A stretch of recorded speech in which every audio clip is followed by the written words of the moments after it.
Alrighty, you're here with us at A Code of Danger. We are finally back. Angel and Drew reunited finally, and we actually are coming at you with a special episode with Aaron Shunke. I'm saying that correctly, right? Hi, Aaron. How's it going? Yeah, it's Schoenke, like the name Shunke. Sean, and Key. Okay. you're close. You're real close, and you're kind of mixing the American and the German way of pronouncing it.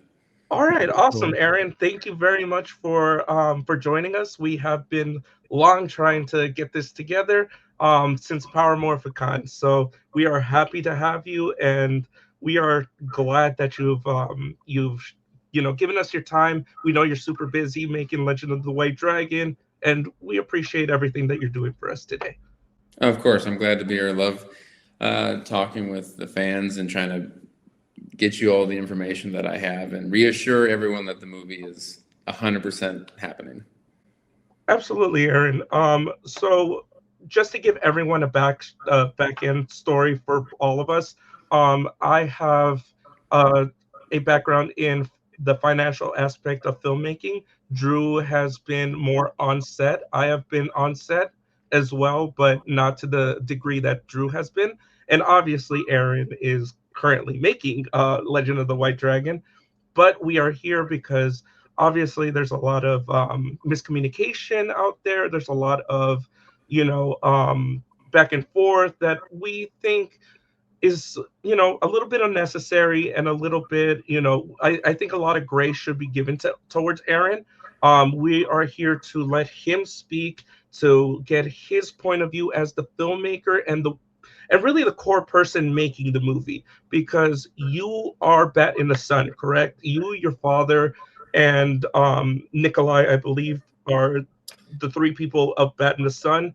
Everything falls on you guys, and it's to the point of like a Robert Rodriguez type of thing, where he makes the movie, he produces it, does everything in the back end, and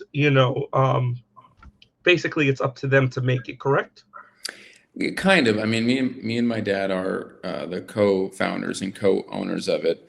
In terms of the main people that we like to work with, the people that you listed there in terms of effects and I mean, yeah, effects house, that would be the central hub of where we've come from. But in terms of like crew, like on White Dragon, the White Dragon crew was over 100 people, and they all end up working under that. So we co-own Bat in the Sun, but when a lot of times when I'd be like, oh, well, you're Bat in the Sun, there's only, I think some people have the misconception that there's only two people on set, shooting and doing the lighting and doing the sound. And I go, that's definitely not true. When we have a normal sound guy that we use, Robert, we have our DP, Eric, we have a whole crew. I mean, there's generally like a, 20 to 25 person crew that is with us there. And then even for, we've had other effects artists on the film. We've had other sound mixers on the film. We have our color correction. So there's a lot of people at the core of it.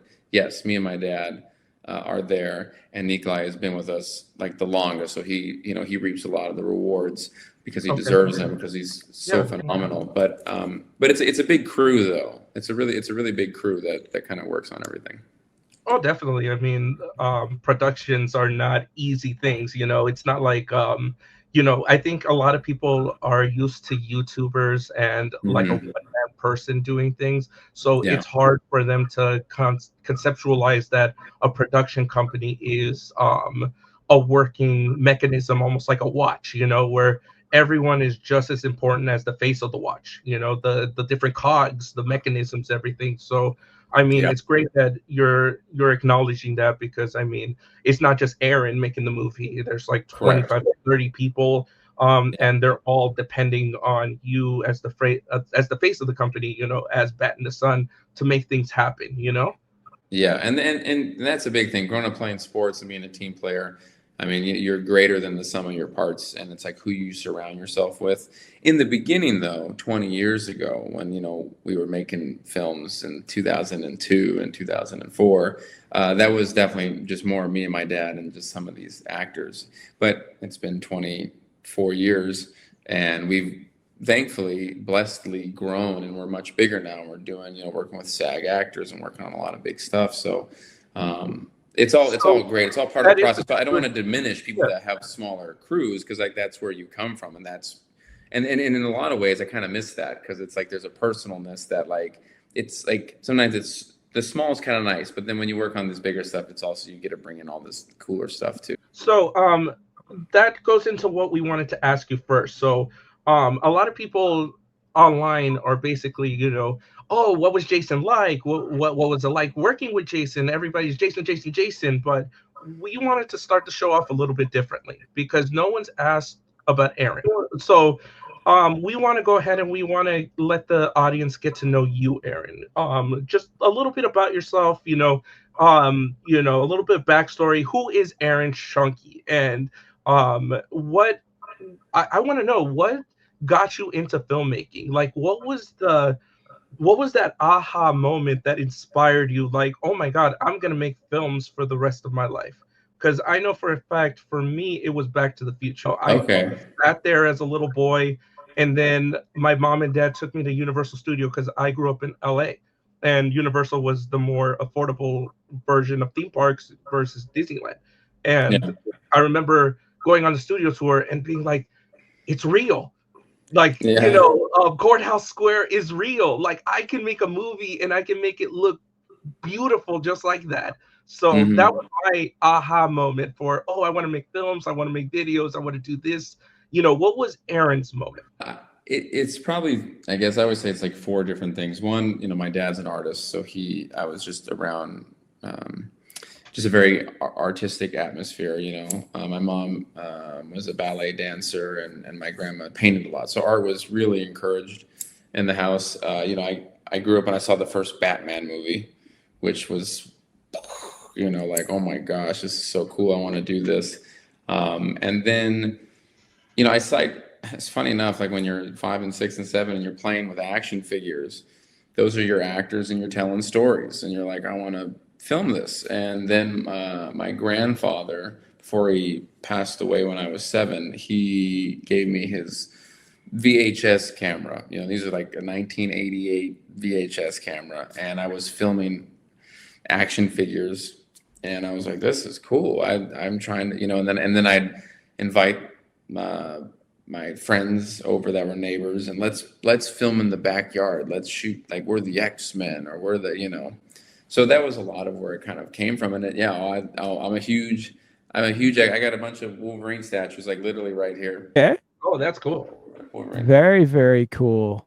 No, So that's happening. X-Men is one of yeah. my favorite books. So I've been reading X-Men since 1987. Ooh, So, Chris Claremont days. yes, yes. Yeah, yeah, So yeah. I'm a real deal fan, man. I should have put Yeah. on my X-Men watch, which I do have. No, but I love the 92 X-Men. Like Oh yeah, that's my favorite thing on the X-Men. So, but that's what got that's me the into best it. run. Yeah. So, but then from there, just I really got into film and started, you know, um, wearing a Batman costume at the age of 9, and my I did dad's the filming same. me. We're like smoke bombs off, in the backyard, and it's like kind of see it coming to life, and filming, different toys, black and white, and slow motion, and you're 9 and 10 years old, so you're like, this is unbelievable. And then we just kept doing it, and then and we never stopped, and we just tried to learn from our mistakes, grow, bring people on that had the same passion, that wanted, in the beginning we're just out there just doing crazy stuff, and there's no money, there's no nothing, we're just out in the rain for like 8 hours being like, God, I hope this looks good. And then that starts to, you get momentum, and it snowballs, and then it turns into, I mean, we were creating movies long before YouTube was a thing. Going with that, did you ever go to a film school, like a formal film school, or was it like straight to YouTube, like start out like as fast as possible type of thing, like you saw an opportunity and went for it? Film school for a little bit, and it wasn't for me. I personally have been doing film for a long time, and I kind of already had my own regimen of way to do it. I'm not saying that film school is bad. I'm not saying people shouldn't go. Just for me, it didn't work as much. You know, I think it was John Lennon who said he lost his art at art school. But if you went to art school, I mean, Tim Burton went to Cal Arts and he's a genius. So I'm not putting any of that down. But then I just thought, you know, with me and my dad, we just do it ourselves. We'll just figure it out. Like basically, you know, failure is the key to success. So keep failing, learn, and then you're like, oh, that's okay. Why? Okay, that's interesting. You know, let's just try it. I'm a big fan of like, let's just try it. If it's wrong, be honest with yourself why it's wrong, and then be like, okay, we can do this better. Let's do it again. Because, you know, it's kind of like after all, you can read how to play an instrument, but until you pick that instrument up and you're just kind of getting into it, then you're like, oh. And that's kind of how we kind of charted our path. Going off of that, how so just for the layman and just for those that are maybe getting into this and might be a Jason fan but might not be an Aaron or a Bad in the Sun fan, how long has Bad in the Sun been officially like a production company? We formed the company over 20 years ago, but that was we weren't. I mean, we were just still self-contained. That's kind of what we were. When did we start to really take flight and get? We did. I mean, I remember it's so interesting because we did like a Batman Beyond film back in like 2021 or 2022, and then we did another Batman film with Tanawai Reed, The Rock's stunt double, and then we did Patient J. And they started getting a little more popular actually. And and that's when I noticed like this is before YouTube. So there was like message boards talking about like, oh, because this is in the day when like, fan films weren't really a thing. This was like, there was just a few out and people were like, whoa, what is this? And then actually Warner Brothers got involved and because there was a few other fan films popping up and they were like, hey, like I talked to them and they're trying to figure out, is this something that we should, get involved with, because Lucasfilm had gotten involved with his, he was really excited about him. There wasn't as many DC films as there was Star Wars at that time. But DC just kind of backed up. They didn't want to get too involved. And then YouTube came out. We did a couple original films. One of them's on YouTube. And then we did City of Scars. And I think City of Scars was when it took off. And because then Machinima reached out, because I think we dropped City of Scars online and it got like 300,000 views in like the first day or two. And that was like, whoa, I don't know. Like I just, we just want to make cool stuff. And a lot of people will ask me or like, hey, can you come speak or do whatever about how to grow your following? Because it's like, that's such an important metric nowadays, and more so than ever. But I'm always like, I honestly can't speak to that because I don't know. Because people are like, well, what time of day should I post? What kind of hashtag should I post? How many times a day should I post? And I was like, I don't know. The only thing I can say is that just like pour your heart into your content, and then it'll resonate with people and then people will follow you.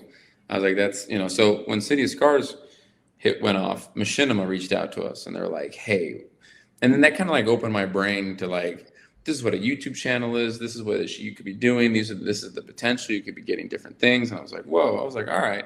Because I work, I didn't grow up rich. I had a regular 9-to-5 job. And even when Machinima reached out, I'm making films basically at night and I go to work. And then eventually, and then I was also doing, and then I started doing mocap and I was doing stunt work a little bit in there as well. So that's kind of all keeping me afloat. But then I just started doing Bat in the Sun on YouTube like full time then, and then it's just grown. It's gotten more momentum. Companies have reached out between sponsors or me. Like it's been a lot of stuff. Like I ended up help casting Machinima's Transformer show and was involved with their Street Fighter show and getting invited to a lot of premieres and then eventually Valiant reaching out and doing stuff with them and Power Rangers and creating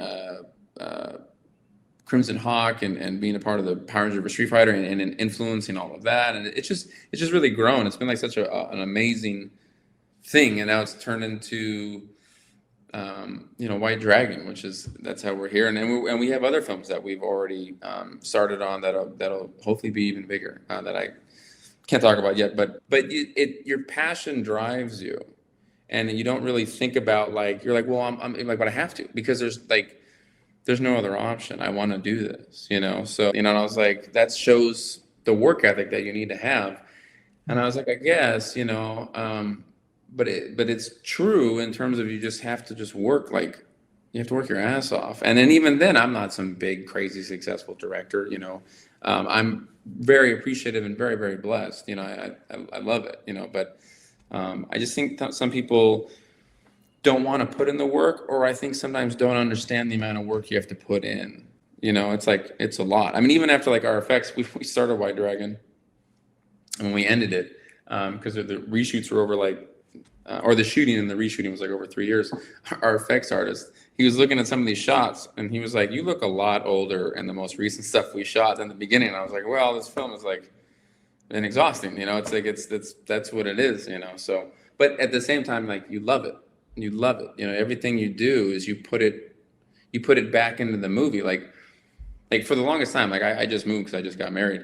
But me and my dad lived in the same apartment for 17 years because it was like, why didn't you guys move? Why didn't you buy a house? Why didn't you do whatever? And I was like, because all the money would go back into our projects. Because at the end of the day, I mean, like for me, like, what are you more proud of? Oh, that you redid your kitchen? Or I'm like, I have videos online that I go to Target. I was just at a furniture store and I got recognized. And he's like, you were my childhood. I love you. Like I'm getting into films because I watched you. And I'm like, that's like, I don't care about my kitchen. Like I care about that. You know what I'm saying? So you lead, and it's just the whole thing. I say this because it's a lot of work, that you have to kind of just leap forward, and you don't really have a plan. Like if you want to be like a doctor or a lawyer, you have to go to school. But it's to have your art like affect people and touch people. It's just it's so rewarding, and so like it's so much of a blessing. So I'm just beyond like, that's why I post gratitude posts all the time. I'm just like, I'm just really blessed. I Absolutely did, because I mean Kevin Smith talks about it, that he went to film school one day, and one of his professors was just like, if you're expecting me to make you, you know, the greatest award winning director, you need to get the hell out right now. And yeah that's like the most PG version that I can say, was because you can't teach talent. I think yeah you can learn everything that there is in the books. It's kind of like when I had art class in college. I told the teacher, I'm just not good at painting. I'm not good at this stuff. If you give me the book, I will regurgitate the Italian Renaissance like no one other. I will get 100% on all the tests. But if you ask me, what was Vincent van Gogh thinking when he painted this, I'm drawing up a blank. And she told me, you know yeah what? So you're just not maybe the artistic kind, that kind. Just tell me what you feel when you see it, you know? And you can get 100% on the test, and I promise you, you're going to pass the class. I think that's kind of what you're trying to say, is that, hey, you know, I might not be, you know, 100% film school graduate, but I can make a film.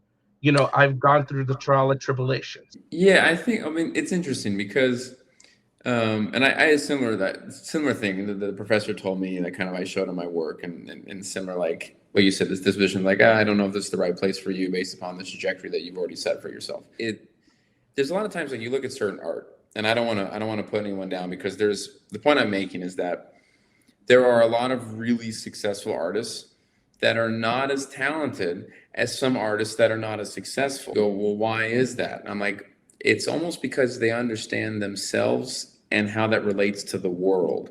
Because art is about relating. And that's why when you talk about art and people say art is subjective, and I always argue, I go, it kind of is and it kind of isn't. Because if you're going to argue that, you know, drawing a stick figure and looking at a Monet painting, and you're like, well, it's, you know, subjective. I go, the skill level is not subjective. The Monet painting is clearly much harder. I go, but how it affects you, though, that is subjective. And at the end of the day, sometimes that's all that matters. And a lot of people will look at, I mean, look, it's like this, like jazz, right? Jazz is arguably the most complex form of music. There's like so much going on. My dad's a jazz musician, and he talks to me, and I'm like, I was like, it sounds like you're speaking rocket science, you know? And you look at rock or pop, and a lot of times, you know, those are very simple in their constructs, but they resonate with people. And that's not to say that they're for the layman, or they're not complex, because they are. But I'm just saying that it's how it affects people. So you should never count yourself out. You just, if anything, you should just really define who you are as an artist. I really resonate and connect with what you guys are saying about this. And I think it's important for everybody to see this as like, Aaron's out here doing films. He didn't go to film school, but he had the passion to learn and understand how things work and to really connect with people. You don't have to go to film school or to art school, but one thing you do have to understand is how to take that art and connect with people and show your passion, and other people see it come through you. And that's how music artists and different people kind of launch out. And those people that are, Felodius Spear Monk and all these different people that, may be underground musicians and may not be known as, somebody like BB King or Buddy Guy or somebody on a higher level, or even Eric Clapton, they had something that surpassed that just said, we got a connection with people. Definitely love. I think you're just talking about like that God-given talent that like Right. Nat King Cole has as like a performer, like that. Just one day he was like, let me just try singing, and you're like, oh my God, like you can just do that. There's no training. You just, and I grew up in a very artsy household, and I happen to grow up in an artsy area. Like I had a lot of really cool just moments when I was a kid. Growing up in the Top Valley, I ended up hanging out with Danny Elfman and Tim Burton and going to like watching, like I saw Danny Elfman score Spider-Man and went to the premiere. And I say all that because I'm around a lot of people that are very free with their art. I want people to champion and you want to feel free to explore, because as an artist, you have to explore, you have to fail, you have to know what works and what doesn't work. And sometimes people are scared to be like, I'm like, go out there, show your artisticness. So like you want to encourage that. And that's like a beautiful thing to develop early on, so that, like I said, who you are as an artist as you get older. 100%, Aaron, and I'm glad you shared that with us, because, like I said, a lot of people ask you primarily questions about Jason, and I mean, Jason was a lovely person. Jason was our hero. That's what drew me and Drew to becoming best friends, is just our love for Jason. And anything that we can do to help you or to help Jason, 100% we'll do it. Anything for our hero. And the next portion that we wanted to ask, segueing into that, is you've been doing Bet in the Sun for about 20 years, is what you're telling us. So what a lot of people, I guess, online have been asking, and it's good that we have the man in front of us and who's willing to answer questions, what it takes to make a Bet in the Sun. So not Legend of the White Dragon, but just a Bet in the Sun video. In the beginning, they were much smaller. It was just some friends getting together, being like, hey, let's make something cool and see if it resonates. Everyone comes together. You're trying to you're taking your money from your job to make sure you have enough for rent and food, but you're like, we can make these costumes, and everyone's working for free back in the day. You're just trying to just make cool content, because you love this stuff. You want to make it. And that's where you're paying your dues and that sort of thing is. You're just out here what are we doing? It's 4 a.m. We're shooting illegally behind some sort of alleyway to get this shot. But doing that constantly and posting and it getting bigger. Now we're working on all these really big. The budgets from Beatdown in the beginning were super small. They were $5,000, and that's just out of my own pocket, just trying to from what I made at Apple and savings at the time. And then they grew up, and then our last Beatdown, which is now 5 years ago, I think that was over I want to say that was probably over 50 or 60 grand to make these things. And that was 5 years ago. And now to make them now, it's oh my gosh, inflation, as you guys know. I mean, a carton of eggs is $13. So it's what's interesting is that they're expensive to make now, but they're actually, everyone's still coming in for a friend rate. So it's everyone still loves these things. People come in and that's also kind of in the beginning why you do it, because there's a lot of opportunities that come from that. I was just talking one of our fight coordinators, Alvin Singh, he comes in and he works so hard and he's so passionate and he loves these characters. He loves them. In the beginning, it's getting paid very little. He builds this amazing fight choreography reel that's incredible. And he takes it out and he goes, Aaron, I can't work on the next beatdown. I go, why? What's up? Where are you going?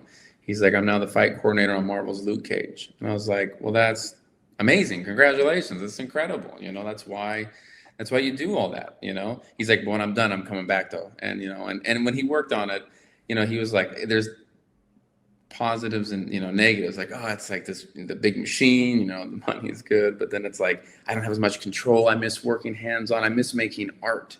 You know, you become part of, as you guys know, you become part of this machine, which is not, I don't want to villainize the machine, because you have to, in order to churn out as many episodes as they do, as quickly as they do. They throw money at things, they bring in the talented people they can, and they got to go. So that is a lot of fun, but then also coming back and just kind of working on a smaller thing, and it's more about the passion, and you're like, I'm proud of what we got there. So it's been this you know, growing thing, and I think every beatdown has gotten better and better over time, and I hope they continue to get better. But it's just this constant, just put in the work, and put it in for passion, you know, see if, you know, what you get at the end of the day, because that's kind of the gamble, because sometimes you make a project and you're like, ugh, that wasn't our best beatdown, you know, and you're like, you know, but that's the risk you take on yourself. Yeah. No, 100%. I mean, even Steven Spielberg, just to put it into layman's terms so people understand, I mean, he's made wonderful productions. I mean, he's done all of the Jurassic movies, but, you know, ask him which movie he loves, and he'll time and time again go back to that little puppet that he made of E.T. You know, that's his baby. You know, he almost left Universal Studios because they tore down his ride, and he was like, "You don't touch my baby," you know. I didn't know that. No. And very, I missed that ride. I don't like the Mummy ride. I like the ET ride better. And where they would say your name, you would record your name, and at the end they would say like phone home, you know, Aaron and Sean, you know. No, definitely. And I mean, that's kind of what we're getting at with you, I think, so people understand, kind of like a condensed version, is that, hey, you know, Aaron might have gone on to make bigger movies, you know, Legend of the White Dragon, or even working on that, you know, Wolverine versus Deadpool type of thing. But then, you know, it falls back to the original stuff. You know, that's where it all comes from. I mean, I was talking to the head stunt, not stunt coordinator, the effects coordinator of Backdraft. He's gone on to do amazing things, but I told him, you know, it was just in passing at work, and I met him, and, you know, he was super busy, but I told him, I was just like, hey, you're one of my favorite effects person. You're the reason I love movies. You're the reason I film things. And he's like, yeah, whatever. And I was like, I just really want you to know, it was Backdraft. I was a little kid at Universal Studios. I went on that effects stage, and they showed you how they made the Backdraft. And so it hot they would do that. It was so hot, the heat. Yeah. And I actually wanted to be a firefighter before I went blind in This Eye. And that's a movie that made me want to be a firefighter. And he just stopped. And it was almost like you could watch him time travel. And he was just like, I'm back on set. You know what? That was a magical time. You know, I just did a Ferrari movie with Adam Driver, but you know what? That is my baby. You know, I worked on that. That's my passion. That was the one that maybe didn't make me, you know, didn't come with a lot of stuff, but that's what I love, you know? Yeah. Well, that's cool. It sounds like Universal Studios really affected you. Oh yeah, 100%. You know, I think Aaron is hitting the nail on the head, that even with the budget, even with, you know, all of these things, going back to the original, you know, the hands-on, that's where the passion comes in, you know? Yeah. So going with that, how has making Bad in the Sun translated to making Legend of the White Dragon now? Because I mean, it's apples and oranges making a YouTube video or making a fan project to making an actual movie, you know? It's definitely been a much huger undertaking. It's so much bigger. You know, beatdowns generally shoot 5 to 6 days. This project, because of the reshoots, was over, I think, 50 days. which was an astronomical amount of stuff. But it's, you're dealing with, unions, you're dealing with SAG, everything gets a lot more expensive, a lot more official, a lot more hands-on, people overlooking things, which is all good. I mean, that's what you want. Those are growing pains. That's what you want. But it's just a much huger thing. And you don't want to lose the integrity of your own artistic vision because you have more people involved. So it's like, how do you get the best out of those people while still keeping the vision that that me and Jason wanted for this? So that was really kind of the big thing. And your budgets are so much crazier. Like I said, the most expensive beatdown was over, like I think I said, over 50,000 or something. And now this one is in the millions. It's like, it's crazy.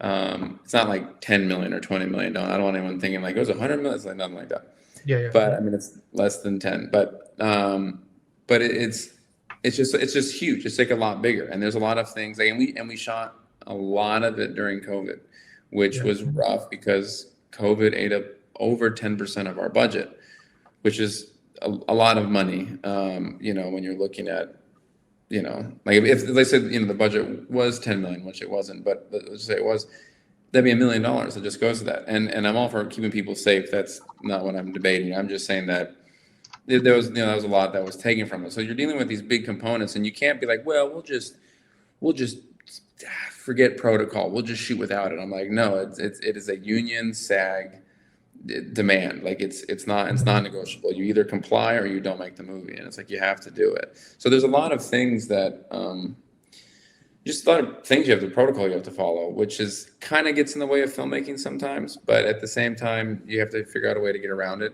Me and Jason had very much the same mindset with that. Like Jason liked to just go out and get it done. Live with passion, and we'll make it work. And like, because me and Jason were always, and my dad are the people that are on set. After 18 hours, we're still like, we're ready to go. So him and me really had a kind of a connection over that, just because we love to just go. I don't want to get caught up in all this red tape type stuff. Let's just film. Let's make a movie. And that's probably why we did so many projects together. But but that passion is on the screen, that we're really excited for you all to see. So you mentioned SAG. So it was a SAG production, right? SAG. Oh yeah. White Dragon SAG. Okay. Because the reason I ask is because I get it. You're the artist, You and Jason. I know Jason because when I was at Power Morphicon, that not the year I met you, the year that I met Jason. The guy was all about, let me crunch out these autographs, let me go as fast as possible, let me do all this. He didn't eat, he didn't take a lunch break, he didn't take any breaks. He was very much like, I'm going against the rules to get this done. With SAG, as they are Big Brother watching everything. I mean, we don't know the exact reasoning, but we know from interviews with Johnny Young Bosch and things like that that's the primary reason the order didn't happen, was because SAG, they shut it down. And it wasn't a reason of, hey, we don't want you to make the movie. It was a, hey, pay those people back or you're not making a movie. So a lot of times, that's what I was going to get at, is that free thinkers and artistic people don't do well with SAG because of all the rules. And I can tell Jason was probably like, why can't I do this? I want to do this. Why can't I do the stunt? And it's kind of like, Jason, SAG is watching, Yeah. So there's a way. Go ahead. Yeah, that's kind of a way. I mean, you kind of get around. I mean, like you're saying on the lunch, like me and Jason were notorious for because you have to take a lunch at a certain hour. Because sometimes you're like, no, we're in the middle of the shot. We need to keep shooting because we're like kind of in it. To start back up, it takes a while. But SAG has like certain hours. If you keep postponing, you get penalized. You have to pay meal penalties. But like me and Jason and my dad, basically like everyone would go to lunch and we would just stay on set and we would like eat. I mean, not eat. We would work and not eat. And my dad a lot of times would be like, Aaron, you have to eat. Or people after the shooting. I had one of my assistants on set. They would know that I didn't eat. I have a tendency to just work, which is why if you ever watch me on productions. I'm very muscular at the beginning and then very skinny at the end of it. But I have people like, they'll come up and like, eat the food. Like, I know you're setting up shots, but like, eat. But that's like, me and Jason were always just, and my dad just being like, okay, what is this? What is this? Let's film this, you know. And they're like, lunch is back in 10 minutes. I was like, all right, let me just inhale this food. But Jason was the same though. He, like, you're like what you're saying. He just wanted to, like, we got to get this. It's got to be perfect, you know. And this film was really him trying to prove himself as an actor to really handle, you know, like a lot of it. No, and what I was going to get at is I'm sorry if I use Kevin Smith a lot. It's just that he is a hero of mine in terms of filmmaking. And I actually learned a lot hearing him talk about how to make movies. So I use him as an example a lot. But he's the free thinker. He's the person that's like, hey, can I get a llama in this scene? You know, and it's like some outlandish thing. And what I was going to get at is that he had Scott Mosier to basically reel him back and be like, hey, a llama in this scene probably isn't a good idea. Why don't we finish filming and then we can talk about a reshoot with a CGI llama, you know? So I know Chris J was the producer on this. What I cannot find any credits with Chris. Is he like a producer in name only, or has he done any productions in the past? So Chris is getting into film. This is kind of his intro into film. Chris, he really wants to do this because Chris is actually handicapped, and he started a film company, Bascule Productions, that he wants to integrate and show how powerful and how valuable people are. Because sadly, people get written off when you have a handicap, you know. And Chris is one of my dearest friends. He was one of my groomsmen. I'm around Chris all the time, and you know, I'm an empathetic, understanding person. But being around him, you see it. You see, like, oh, like that person didn't make eye contact with you. That person, all these sort of stuff, and I was like, that was like, and he wants to raise. So he's trying to get, this was his intro to understand just what it was to make a movie, but now he's already started and he's trying to start and get more stuff going of movies that are for champion, you know, but not in a way that's in your face, but in a way that, like, almost when you can watch the movie and not even like know it, you're just like, oh, everyone was valuable, and I didn't even think it, because it's just trying to rework people's brains to be like, hey, you're subconsciously thinking something that you shouldn't be thinking, you know. And that's kind of what he wants to do with his production company. Okay, so this is like his first foray into the producer's chair then? Yes. Okay. Yeah, sorry, I kind of give a long explanation there, but I was just bragging about how great Chris is. He's a wonderful human being. No. And I think the audience should know a little bit more because, like I said, I've done my research, and you know, before this, because I didn't want to come into here and, you know, ask questions that were already asked, or you know, not get the answers that people were looking for. So one of the things I've seen is people are like, who is Chris J? I've done all the research, I've looked into him, I can't find anything. So that does answer a lot. And I do ask that. Oh, go ahead. I was saying, and not just, even though he's new getting in the film industry, which he's now been making this movie and a few other movies for the last 5 years, so he's gained a tremendous amount of experience. But he runs a very, very large organization that helps handicapped people get infused in the workforce, so you can see their valuable assets. So he already comes to that. So he's already used to running big businesses and handling all that sort of stuff. He just now wants to kind of elevate that business and have film affect people. Okay, no, that actually does answer my questions, because that was one of my things, is just because I've done you know, when you go to film school, you know, you obviously said you didn't finish, but like I went pretty close to finishing, and one of the projects that they tell you is like, hey, step into the director's role, step into the producer's role, and I have to say the producer's role is one of the hardest jobs out there.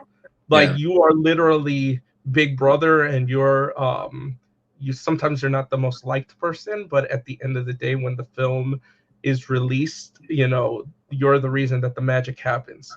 So yes, Chris, we couldn't have made the movie without him. He's our executive producer, not producer. And I think, Okay. I think a lot of times that people don't understand, like, what is Yeah. associate producer, co-producer, producer, executive producer, line producer. There's a lot of different, and they're all different jobs.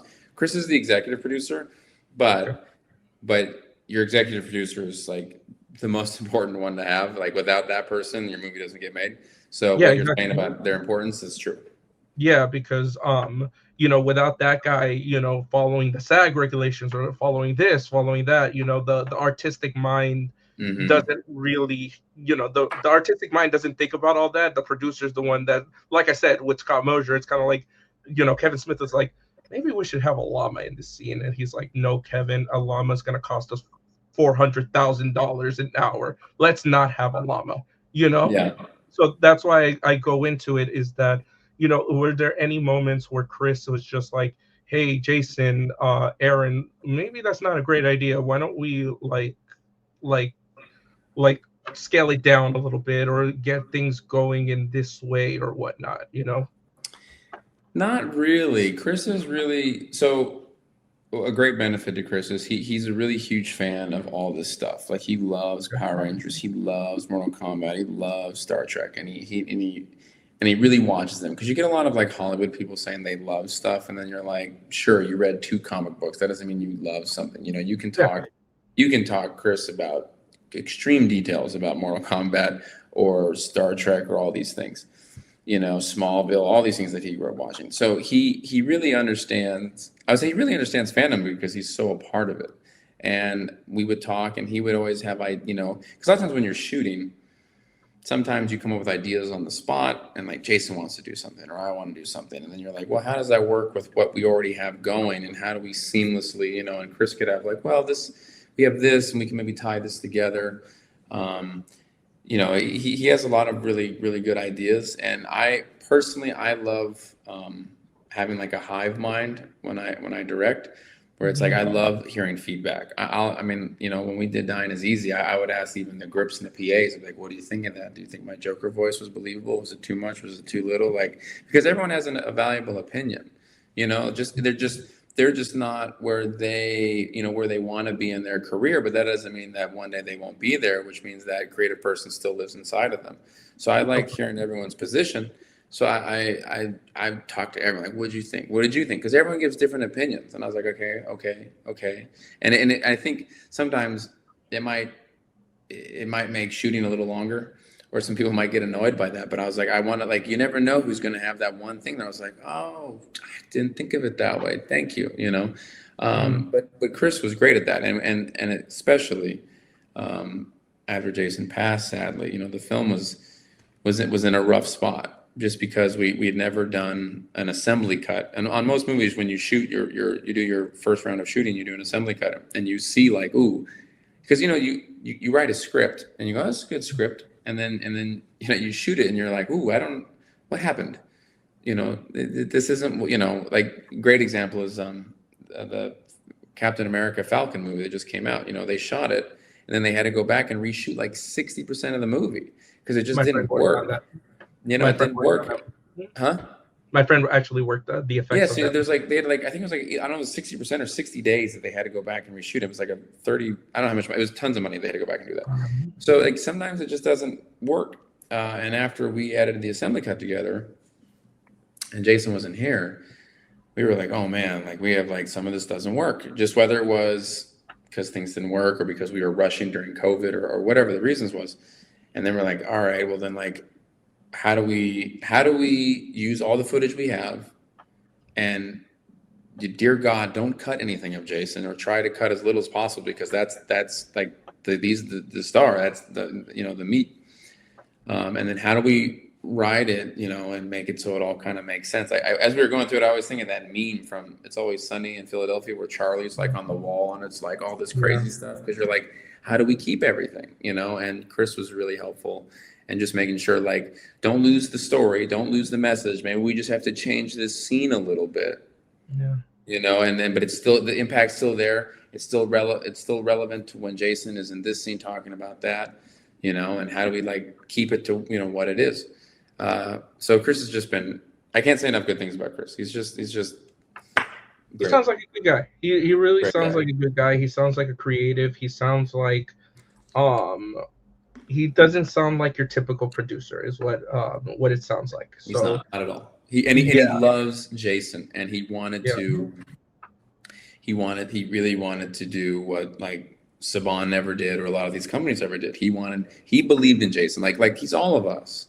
He grew hmm up loving Jason, and he's like he saw the misfortunes that fell on Jason, and how Jason tried and tried and tried with all these things, and it never turned into exactly what he wanted. And Jason had that, I don't want to say bitterness to him, but the sort of like just you keep trying, and Chris was basically said, not on my watch.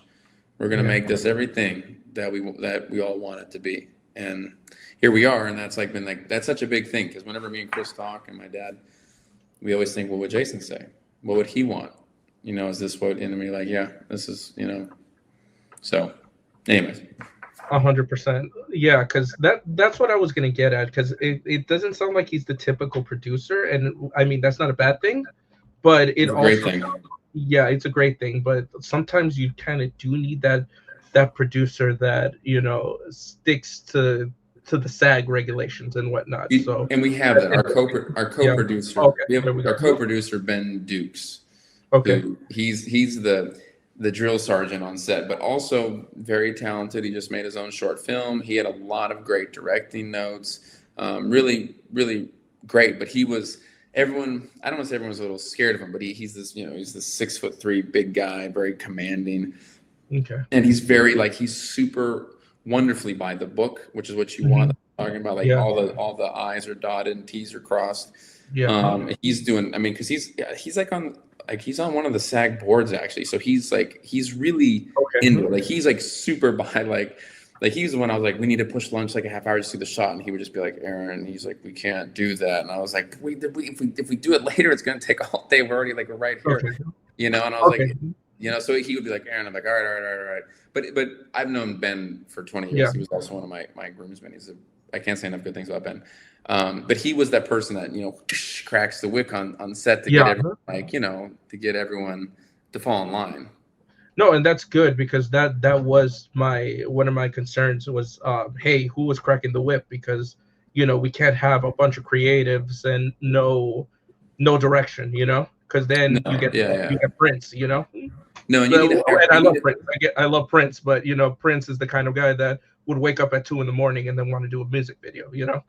right. Yeah, yeah, yeah. So you need the person. That's why I post about Ben a lot, where I was like, this is me and Ben arguing. I go, he's probably right in whatever he's saying right now. And Yeah. that's why you have him there. But like I said, me and Ben are such good friends, and I'm like, if he's just like Aaron, I'd be like, all right, I trust Ben with Okay. my life. I mean, so I mean that's usually the connection that I see a lot of times with writers and producers is like, hey, like I trust this guy with my life and I know he has the best interest at heart. yeah. Okay. And going with that, I mean, you mentioned budget really quick. I mean, you mentioned 10% of it went to COVID, correct? Yeah. So okay. So Towards costs with COVID. Sorry. yeah. So basically, what happened was, just to kind of go a little bit over the budget. So we raised $500,000 on the Kickstarter, right? Mhm. And that breaks down to like 25, a little more than 25% actually. That goes to the Kickstarter fees, which I think are like 5 or 7% or 3%. It somewhere Mhm. around there. Then you have the taxes on what you raise, which is a lot, especially So because do they take out for taxes? Because I've never done a Kickstarter movie, so I've Mhm. never heard of. So they take out for taxes 100%. Like you don't have to worry about that. So what happens is that it becomes kind of interesting, because you have the taxes, but you got to pay the taxes because you're getting this lump sum in Mhm. there. Now, a Yeah. lot of that you can write off, obviously, but some of it still falls under there. So the taxes, while can take out a lot, if you handle things correctly, it's not as bad. It's Yeah. like you can get through it. Like that's why I'm like, fees and taxes are there. They're going to hit you. If you don't know how to, if you don't have an entertainment Background. Yeah. accountant and do all sorts of stuff, it can be. I recommend having one. The Yeah. biggest thing that it happens though is the rewards. The rewards is really what the rewards is like everything, because normally like when you do like a Kickstarter for a book, the money goes to the book. So the money Yeah. just, it's really easy. Whereas here, the money has to go to the rewards, but then also the movie. So there's really like, originally we planned it was like 25%, but it was way more. It's actually like so much more went to the rewards, just because we offered a lot of rewards. We wanted to be you look at some Kickstarter campaigns and they're really bare, and we want to be like, we want to have like, all this kind of stuff. So then you have. I looked at the rewards. A lot of them were like, "Hey, you take home a helmet from set. Yeah.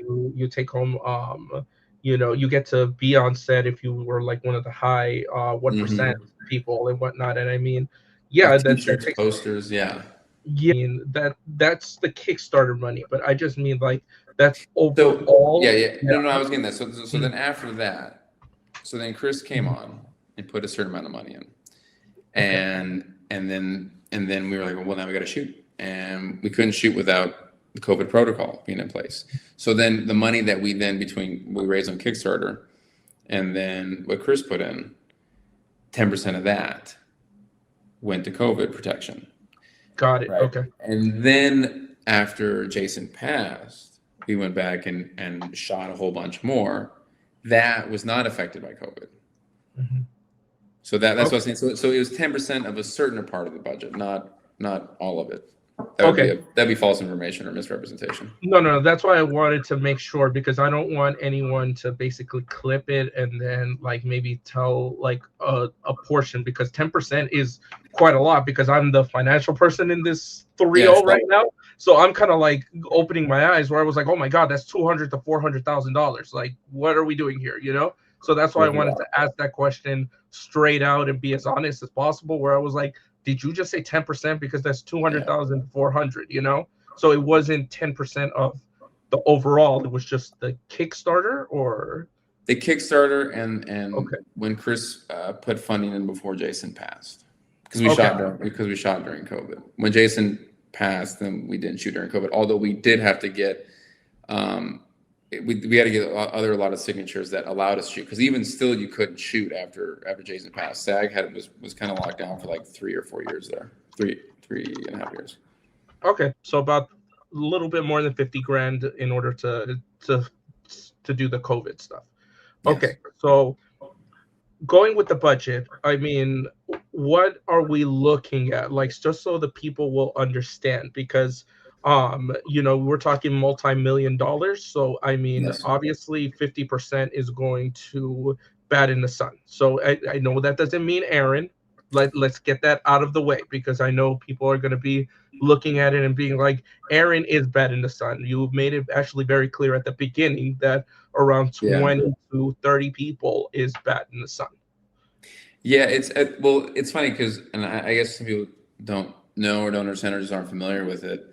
Which makes sense. I can see how it's very confusing, because I'll post a lot. I mean, I post a lot on the pages along with a few other people, but it's mainly me. But like, there's me personally, Aaron, as an individual. Yeah. But then there's also like Bat in the Sun LLC, and like basically like the money has to go there to go to people so that they can give them 1099s or so forth. Exactly. And with this film, the film actually got so big that we had to create a whole new LLC. We had to create the White Dragon LLC, because it had to shift. At the beginning, it was Bat in the Sun, and then it had to shift up to the White Dragon LLC, because Chris and Jason and me and my dad are all partners. So we wanted to make sure that the money was all like basically very just open to everyone, because Chris is putting in money. Exactly. So we created a new LLC. So essentially it went to White Dragon. Originally though, I think where a lot of people get confused is when you do most Kickstarters in this sort of sense, yes, 50% has to go just to being able to, for production. That's like, building sets, building costumes, catering, makeup, renting equipment, paying your crew. Like, there's so much stuff that has to go through that. I'm actually even surprised that percentage shouldn't be higher for how much is needed.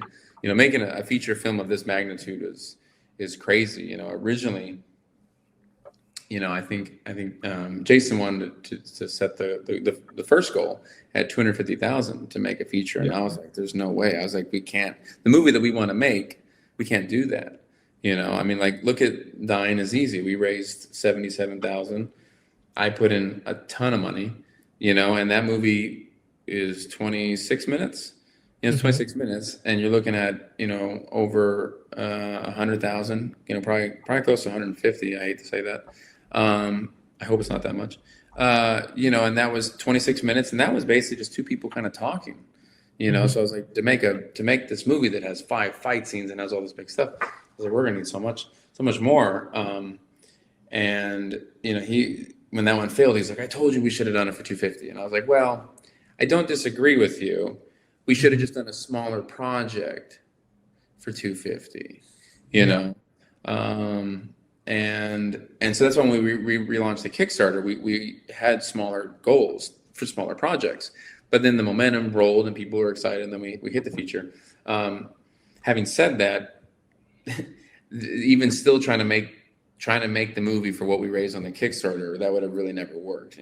That's why I say half a million would not have been feasible. It's like 300. It's like 300,000. Like what you're basically left with after you're going to basically pay your crew.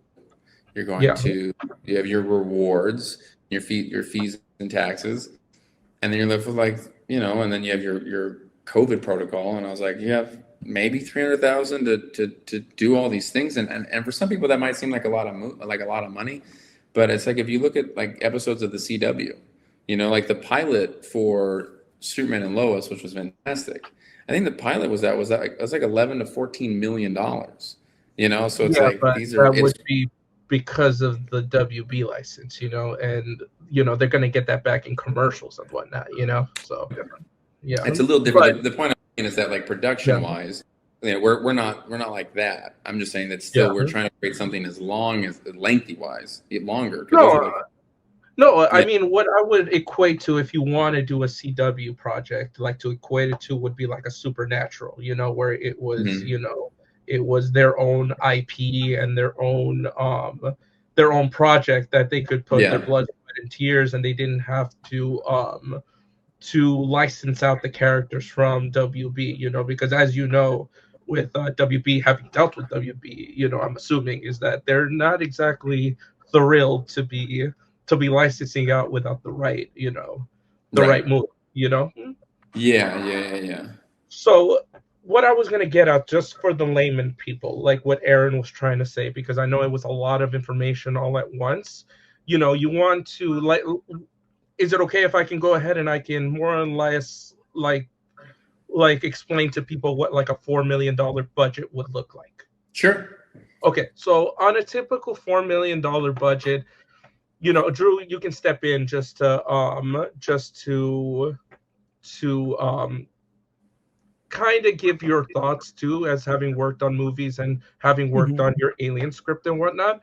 So typically you want to give 5% of the budget, which if we're looking at 4 million is about 200,000. That would be for development and pre-production, So that would be, your scripts, that would be your casting director fees, that would be your location scouting, that would be your concept art and storyboarding, all of that good stuff, legal and insurance, what Aaron was talking about.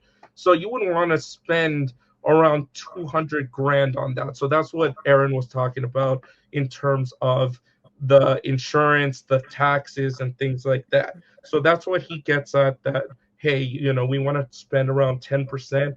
I'm guessing the extra 5 or so is because of those COVID funds that nobody knew about, that nobody was going to put into account, so to make it more palpable for everybody else. So that's 200,000 out of a $4 million budget. Then you want to kind of go for anything above the line, usually, and we're not talking about Bad in the Sun right now. We're talking about, a Marvel movie, because these are from my sources on, like I said, I've had people that worked on Captain America.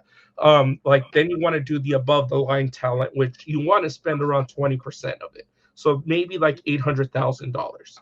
So that would be your director, typically, on this kind of thing. We're not talking about Legend of the White Dragon. So that would be maybe 100,000 to the director, because they only take about maybe 10% or so. Lead actors, which would take more typically than the director, because they're the names attached to it. So that would be your Tom Cruises, your Ben Afflecks, and all of that. So that's what, that all falls in the line of the above the line talent. Your producers, which would be Chris J, and which would be the associate producers and all those guys, your writers, your music composer. So your dad would be included in that. And then there would be the actual production cost, which is the meat and potatoes. And if we're talking about a $4 million budget, we're talking about 30%. So you would want like $1,200,000 to go into that. And that would be for crew salaries, that would be for camera, that would be for lighting rentals, unless if you own it, like say a Robert Rodriguez production where they would own their own stuff, or like a Jim Henson Studios type of thing where they own everything in-house. Costumes, on-set practical effects, travel, the catering, actually feeding the people. That's where your Hmm. stuff would come in, which is $1,200,000 maybe for a $4 million movie. And then typically maybe another 20% for visual effects. And this would be for that. My friend who worked on the newest Captain America movie was talking to me about that. The visual effects supervisor, your outsourcing, because obviously not even Robert Rodriguez has his own virtual effects people, Right. um like all of that stuff, and that would usually cost the movie around $800,000. Then you've got like maybe 12% of going 500,000 to post production. So that would be the editor and assistant, the sound design and the mixing, the ADR, which you're currently going through, and the color correcting and the music. That's what typically 500 grand would go for. And then you've got your marketing, which is the last like maybe 13%, 12%. Hmm. And that's what takes to make a $4 million movie. So you would agree that's about what it takes, right, Aaron? That was close. Yeah, there's certain things that I would say could go a couple different ways. Yeah, I think what's important to know is because people that don't work on it, they can't fathom. I saw yeah, they released on Wolverine Deadpool. They yeah, said that one of Hugh Jackman's outfits cost $100,000 to make. I think it was yeah, 100,000. And I saw a lot of people like lose their mind. They're like, "What? Like I could have made that in cosplay for $500." And my yeah, reaction, having worked with costumes, I was like, "That only cost $100,000." I'm like, You're talking about to just make it." I was like, "You're not yeah, talking about the 3D scans you did of him. How much you had to pay Hugh Jackman to come in for those days." I was like, "Yeah, to make that outfit was was millions of dollars." yeah, And I think sometimes people can't fathom. They're like, well, why? And I'm like, I don't know if you've ever seen these suits up close, but they are immaculate, and they have to survive stunts, and they have to make like 20 of them. yeah, And I think, and it's understandable that people are like, well, why would it cost so much? I'm like, these suits are amazing, and they're durable, and they're flexible. And what I would say to that is like, a lot of the locations, even locations that we used in Dying is Easy, some of these locations, when you're using union and you have insurance and you have all these things, I mean, you're spending 10 to 12 to 15, maybe more grand a day on just the location. That's not including your crew, so you're walking away. So sometimes you'll have some days, which, hopefully everything looks great on those days and the footage looks great, but with like all the talent that was there and the what like the crew, the render equipment, you'd be like, we spent $55,000 today in one day. You're like, that's crazy. But yeah, but then you hear on big movie sets like Marvel, they're like, oh, they're spending $3 million a day, and you're just like, oof. But then you watch it and you're like, well, that makes sense because there's so many working parts. Like you said, it's like a watch. It's all these gears, and it just yeah. you just look at these numbers and you're just like, oh my goodness.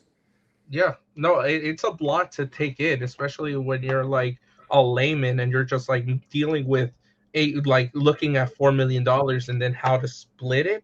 I mean, it's Yeah. daunting. I mean, even 250,000. You mentioned, oh, that's not a lot. It's for some people they won't see 250,000, in front of them.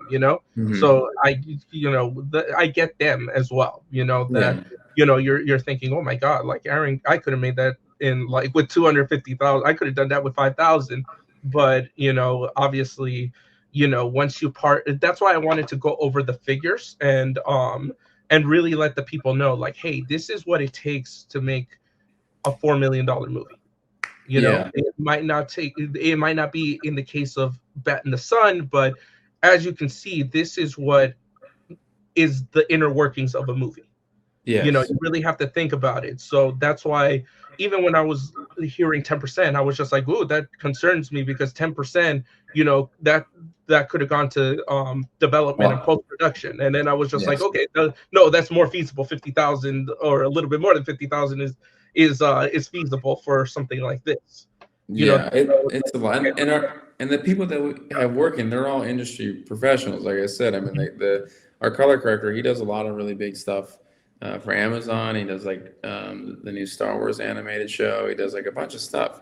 And our sound mixer, he just finished a film with Jamie Foxx. He's doing all kinds of stuff. So these aren't like, oh, you just grab some friend. I'm like, we go to the big studios and we sit in that's why I film, I put all that stuff online. I'm like, we're at these big studios. Like, we're trying to make this film as best as possible, but it's not cheap. no, it's not. People do like to give friend help a little bit of rates, like a little bit, but these are working people that can take, bigger jobs if they want to. And sometimes you got to like, well, they're free in a week, so we have to wait a little bit because they're here. So there's a lot of it's not as just like we'll go in today and do it. And I was like, well, it's definitely not I that mean, simple because even the big movies. I mean, Deadpool and Wolverine.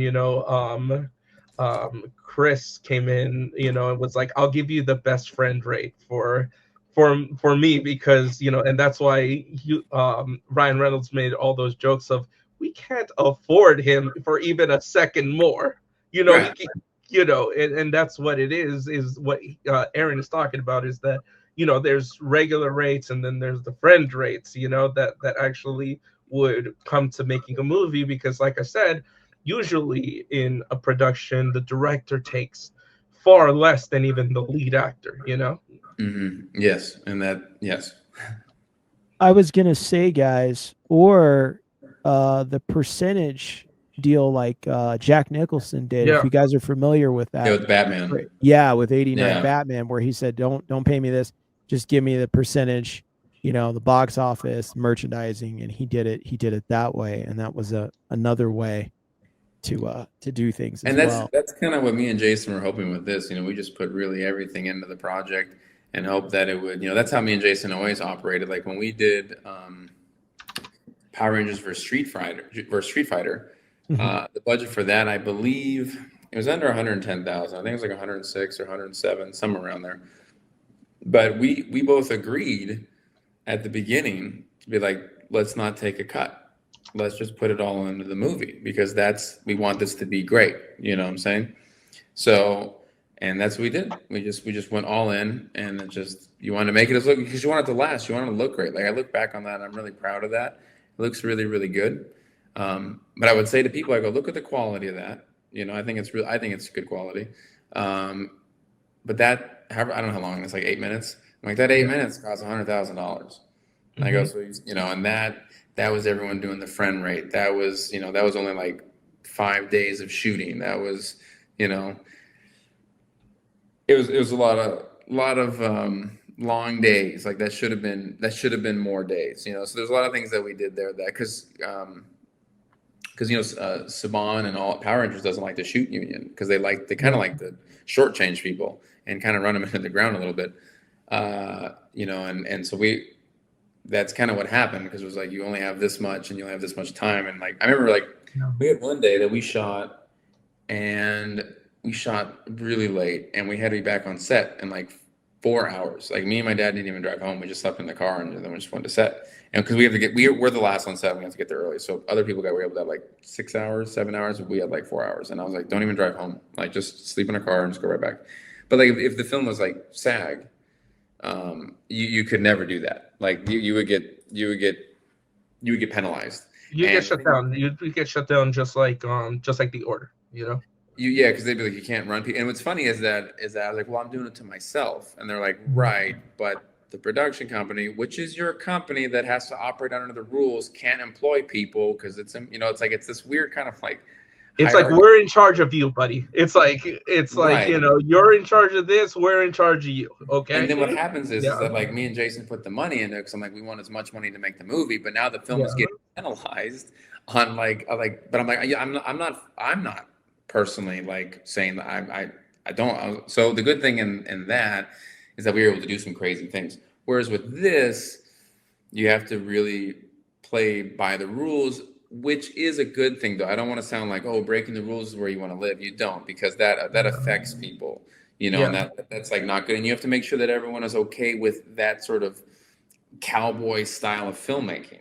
Like, Yeah. are you guys okay with like this and so forth? So, but I like to make sure that I wouldn't ask anyone to do something I wouldn't be willing to do myself. We were afforded the ability to be SAG and union, and so. Okay. No, no, definitely. So that goes to my next question because, like, people are saying, 50% to bat in the sun. So I think people are looking at it like, oh, 50% is going to bat in the sun. So let's clarify it for people.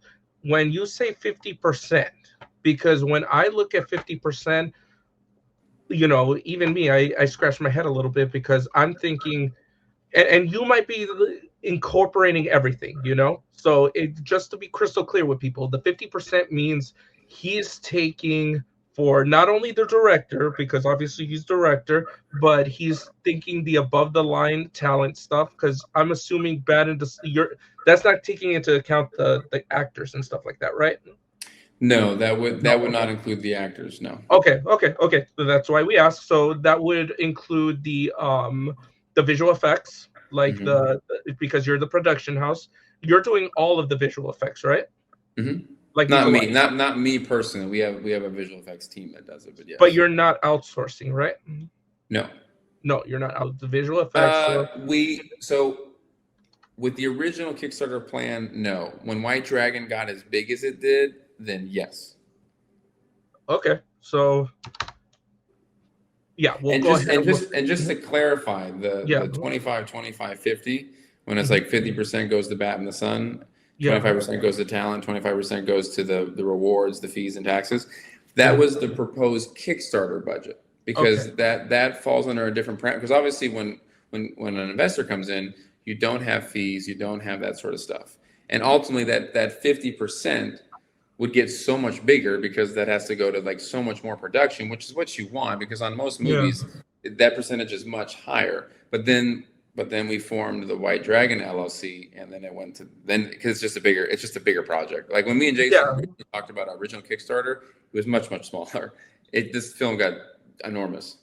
No, for sure, and that's why I wanted to make people that's why I kind of wanted um to let people know, because Yeah, like, when you say Bat in the Sun needs 50%, number one, we've already established Bat in the Sun is not Aaron, yeah. it's the whole gear, The production so company.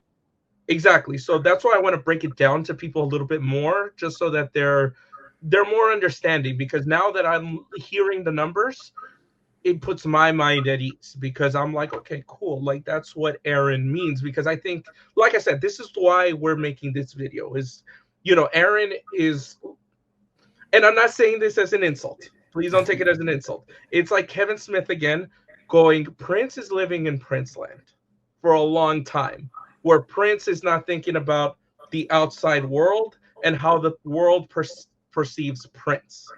Right. So we want to let the world understand Aaron, because I think Yeah. that's what's missing. So we're looking at post-production for the movie that's going to be also under Bat in the Sun, so people will understand. Mark, and are we also doing marketing and distribution then? Like, you're doing like the social media campaigns, the trailers, the website, and all of that. Like, So mhm. on the proposed Kickstarter budget Yes. did not include any of those things, because we Okay. needed to use as much of that money to make the movie. Because like I said, me and Jason's original kind of argument was that we need more money to make the movie, otherwise we can't Yeah. do it. It's just like Uh, Dinesh said, put it in the movie. which is what we always do. Yes. And I was like, we can't make a feature for this, and that's where we kind of got into that little back and forth. But when Chris came on, Mhm. and the money was different, more like a normal movie now, then Mhm. yes, it opened up to now you have stuff for Okay. trailers, for advertising, and that sort of stuff.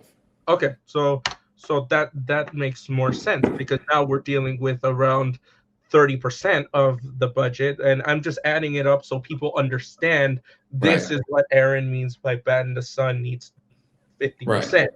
I mean, just right there, from usually what it takes to make a movie, you've already got 30% right there. And then, Yeah. then you've got, well, you want the bulk to go into production, as you said. So, Yeah. Put definitely it on the, screen. yeah, put Put it it on on the the screen. screen. You know. Exactly. And then we're not accounting for, so you didn't cast or anything like that, right? Like you just invited friends of Jason and yours to be in the movie, right? Yeah, we never had a casting director. No. Okay. And it was just you and Jason for 10 years writing this, right? Mm-hmm. Okay.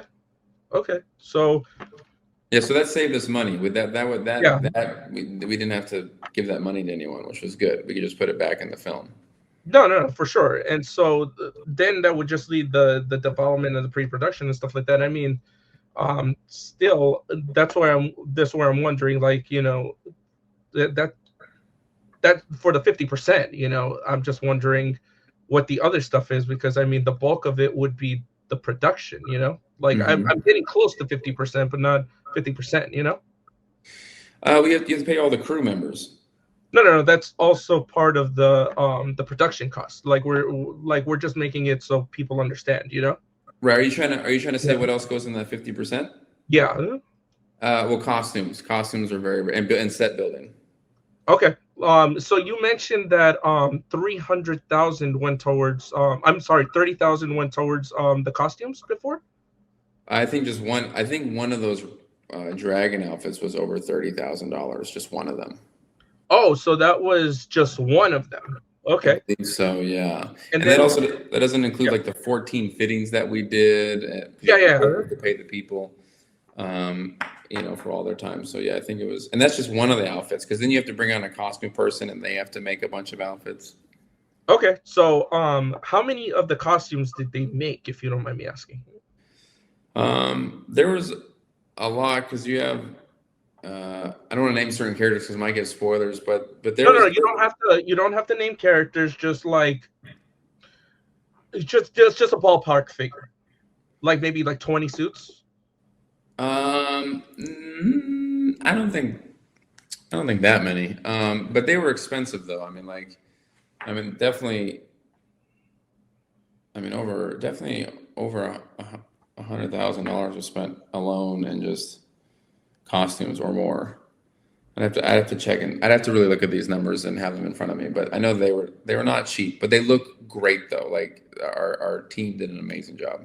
No, but I just mean the white. How much is a white dragon suit? Because I'm assuming people are thinking that's what the 30,000 cost. Is just one white dragon suit. Yeah, I think I could be wrong. I have to look at the actual invoice. I think for the Mhm. suit and the helmet, I want to say that it was around 42,000 dollars. Which people Okay. might be like, that's crazy. We only had the one white dragon suit and only one dragon prime suit, so they had to be really durable. So you didn't have like a stunt suit or a backup suit or anything like that? You No, said we just one had and one? we just had one and one suit. Okay. Okay. And then okay, so then we've got multiple characters, almost like Jason Fonts and all of them, and they were Yeah. 30,000 as well. No, no, no, no, no, no, No. no, no, no, no. Okay. There's like another character in the film that has a really elaborate outfit. Okay. Uh, and then other people have kind of like they're like more of a monk type outfits. Those are not as expensive. Those are much, much less. Okay. Okay. I mean, um, you know, definitely we can update the video if need be, but I mean, 45,000 for a Legend of the White Dragon suit doesn't seem outlandish, because I mean, Batman suit, the Ben Affleck one, costs 100 grand, That was and I 100 grand once again to make, yeah, not 100 exactly. grand. It was $1 million to do all the fittings and the laser scanning and all that sort of suit, just to produce the suits once they had gone through all those. Because they molded like I think 7 different cows to fit Yeah. him. That's all part of their production cost. So once they could just bang them out, you know, we had Okay. to kind of put all that together. But I Okay. don't know if this is helping. I mean, if I can help piece in different things. Drew. Yeah. So with the suits, you guys just had the two suits, the Dragon Prime and then the White Dragon, and you guys didn't do Hmm. duplicates. So that meant you had to do repairs if anything did happen to it right there, you know, when Correct. it Yes. happened, and then put it back together and then start filming again and kind of Yes. do it like that. Yeah, Okay. we had two seamstresses on set all the time in case anything happened, Gotcha. and things happened. I imagine, yeah, that it usually does. What about the suits like the armored suit Jason was wearing before he gets the White Dragon suit and the one Jason Font wears? Yeah, we had those suits also. You know, I mean, all the suits. We're pretty tough on them because we're doing stunts and fighting. They would fall apart. But you never can tell watching it, because we have people on it around the clock fixing it. But those did not nearly cost as much. No, the White Dragon suits, or the White Dragon suit and the Dragon Prime suit, are by far and away the most expensive suits on set. Not even close. Okay. If I could ask, how much was the one like Font wore and the other cast members wore that were kind of armored looking?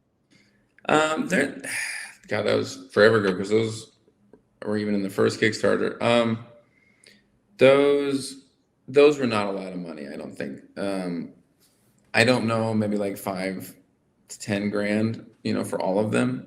Nothing too crazy. I mean that's expensive. Don't get me wrong, but they weren't too bad. And then they needed to be completely overhauled. Like they needed to be like re-glued and clipped together and stuff because they're just they fall apart. A lot of these things they're built to last a little bit, but then you Yeah. start using them out, and then you're like, oh my god, we need to like stop down today and really like fix these suits. Like there's sometimes you can do like patchwork, and then sometimes you're like, we got to spend a couple days fixing the suit because it's like it keeps breaking every however many times. I mean, I would be interested in seeing Jason's White Dragon suit and how many patches that thing probably has. So no patches. Like if you look at it, it looks worn, but it looks great though. Like the team that was on set to fix the suit was the team that made the suit. So Okay. they were able to like they understood, and they brought extra pieces, and like so they have so you're paying these people every day to just be on set. And sometimes the suit wouldn't break, but they're luckily these people were also like they were handlers for the suit. 'Cause you basically when you have people in the suits, like when Jason was in the suit and I was in the suit, and then of course we had stunt people in the suits as well. You always had to have, because the helmets they're hard, you can't really take them off on your own, and they're hard to breathe in. So you have two people that are assigned to each person all the time, because Okay. if they because they need water, they need to like sometimes you have code. You're like, I gotta take this helmet off. I can't breathe, and there was like always a code that I was like, well, do as many takes. And imagine doing fighting in this. You're in an area that's darkly lit because it looks cool. You have some bright lights in your face.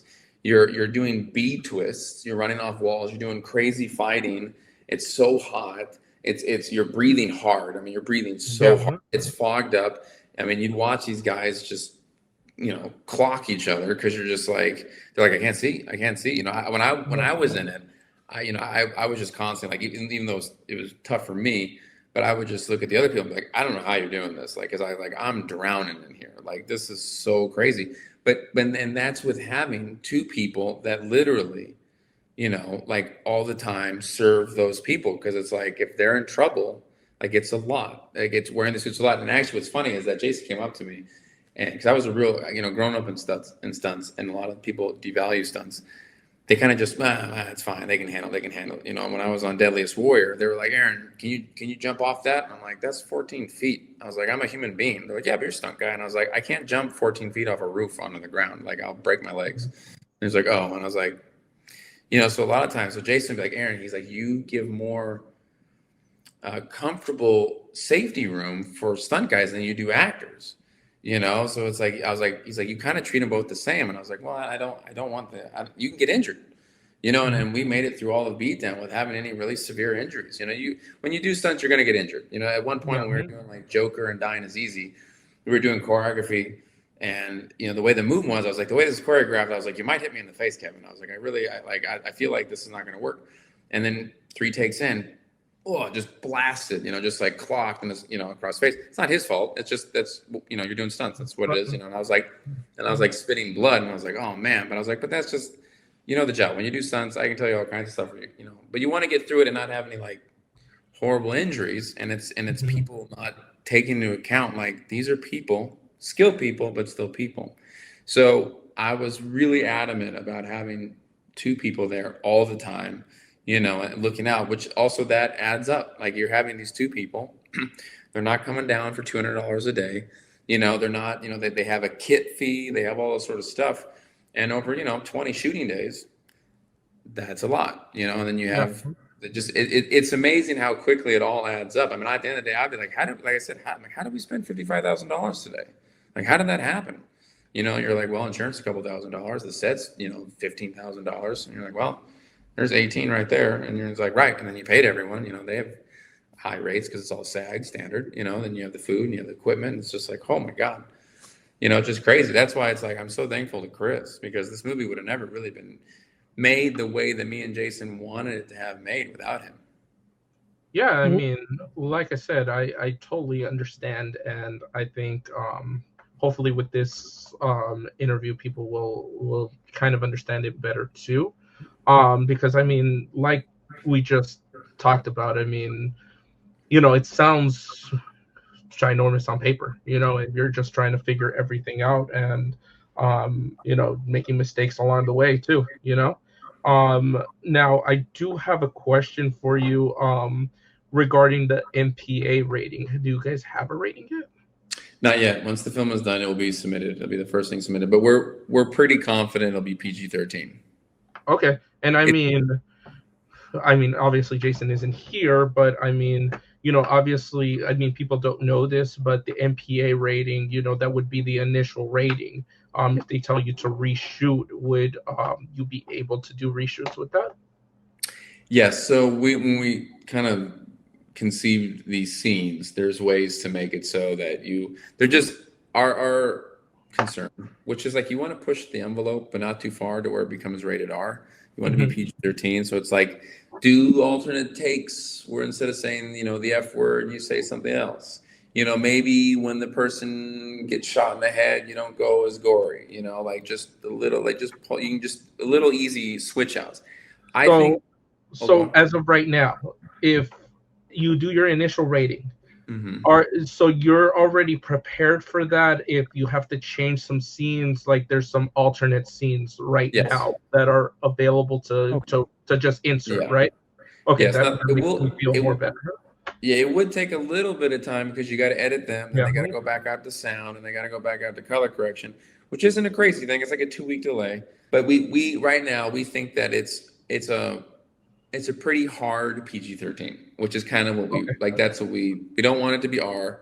You just want it to be like, that was pretty adult, because there's some pretty adult themes in it, like that are like, ooh. And I'm assuming that's like the Jason mental health stuff, right? Because I know he was a big proponent of it. Yes, it's both the characters, because really, yeah, I know it's going to be a lot. I mean, it's already assumed that there was going to be a lot of there's a lot, of that, because I mean that's what Jason's main focus was at the end, and I think it's admirable that Tammy and Jenna are both taking on that mantle. Yeah, and those two are phenomenal. Like some of the strongest people I know, the stuff they've had to endure, just from everything around them. But back to what you're saying, the mental health in the film is really on the forefront, and both characters, Eric and Jai, are both representations of Jason in real life. They're kind of his two sides. So you see a lot. Both characters deal with a lot of mental health in the film. Okay.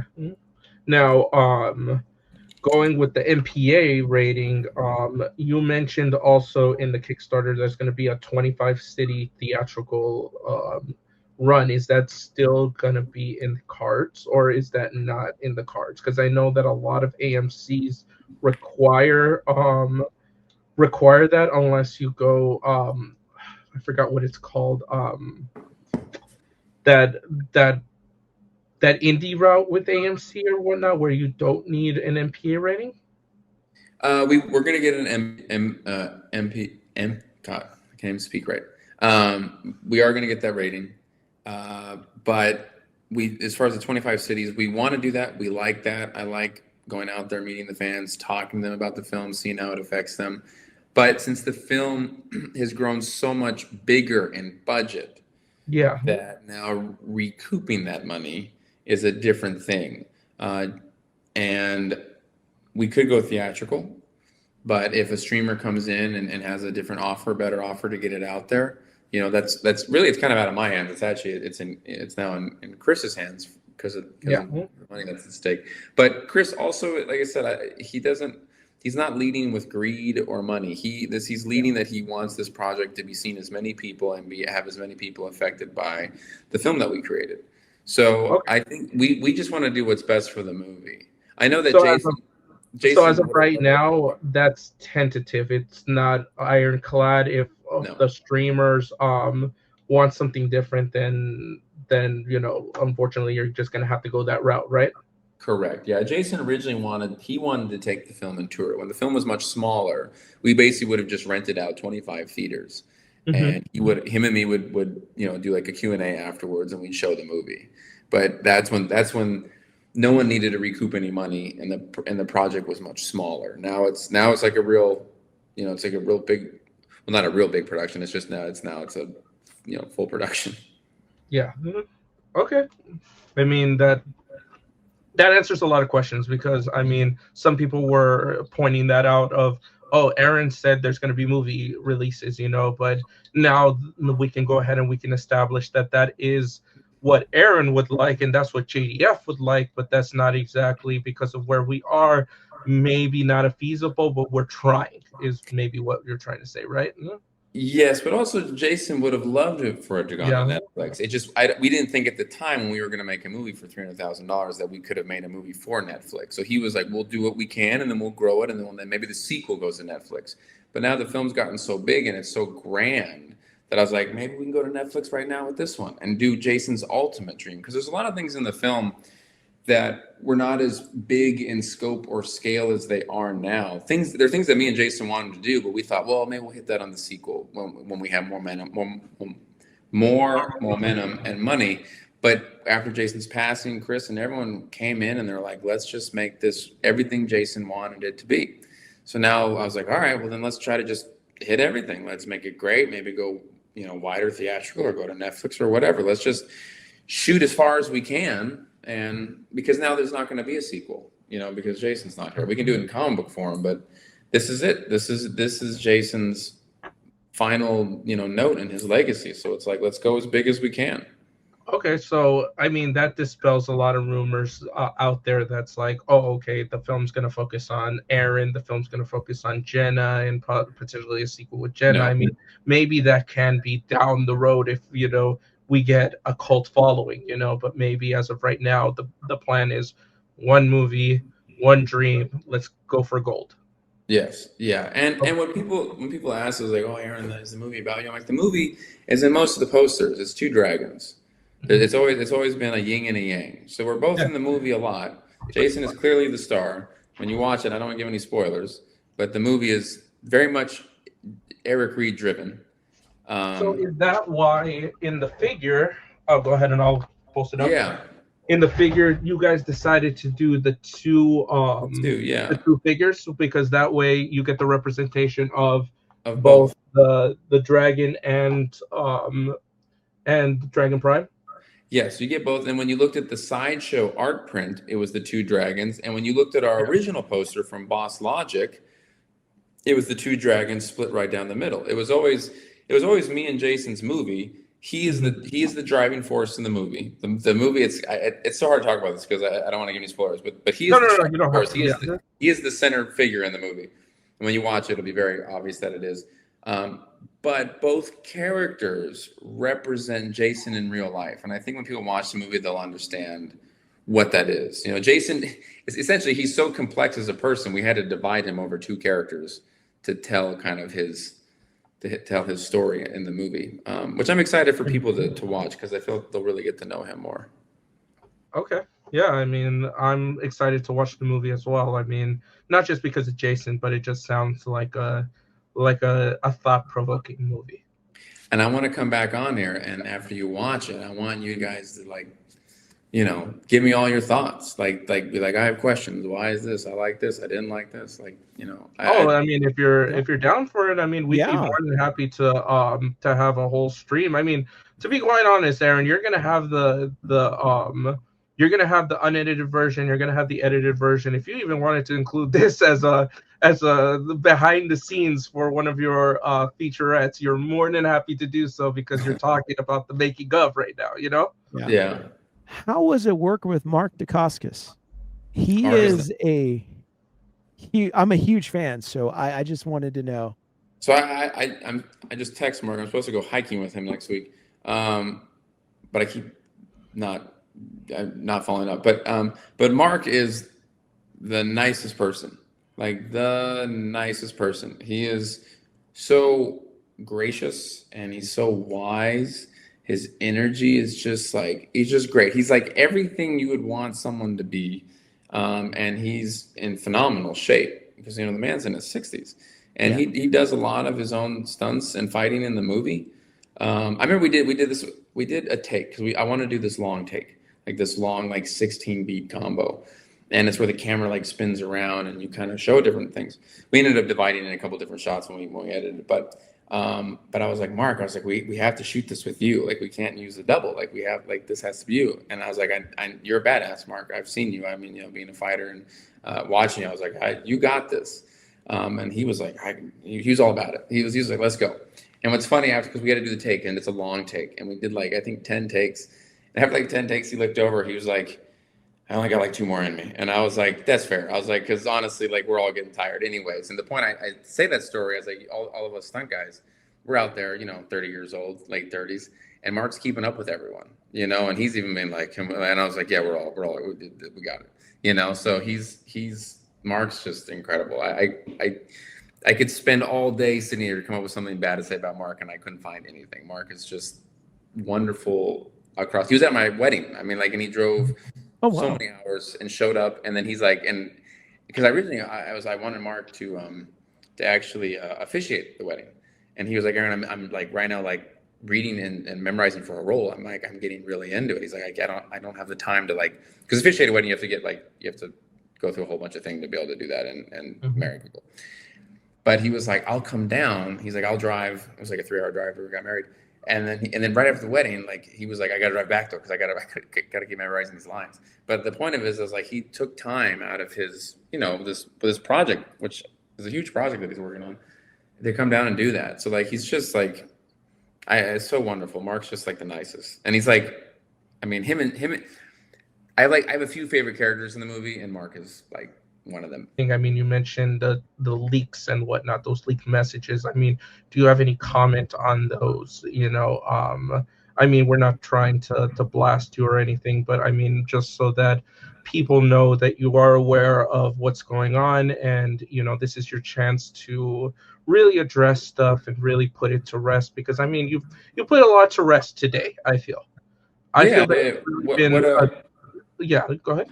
Let's say, what, like, did you have like specific questions about? I mean, I know that there are leaks or different like an audio message out there, and you know, I keep up with it a little bit. I have, like I said, we have someone that's kind of monitoring that they'll send me information or fans reach out and question, you know.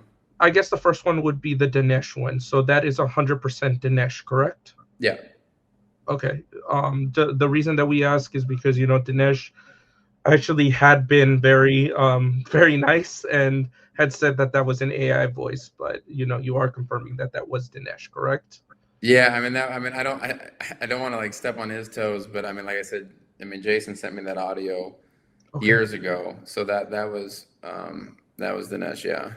Okay, so I guess that's the first one, and I mean, you're confirming that, you know, hey, you know, Dinesh was a little bit of a rebel rouser, and that you did put the money into the film. It wasn't just, you know, hey, you know, I didn't take 50% to take 50%. I took 50% to do all of the encompassing things, you know, because maybe that's what Dinesh was talking about when he was talking about 50%. He was thinking my 50% versus, you know, the 50% that Aaron was talking about.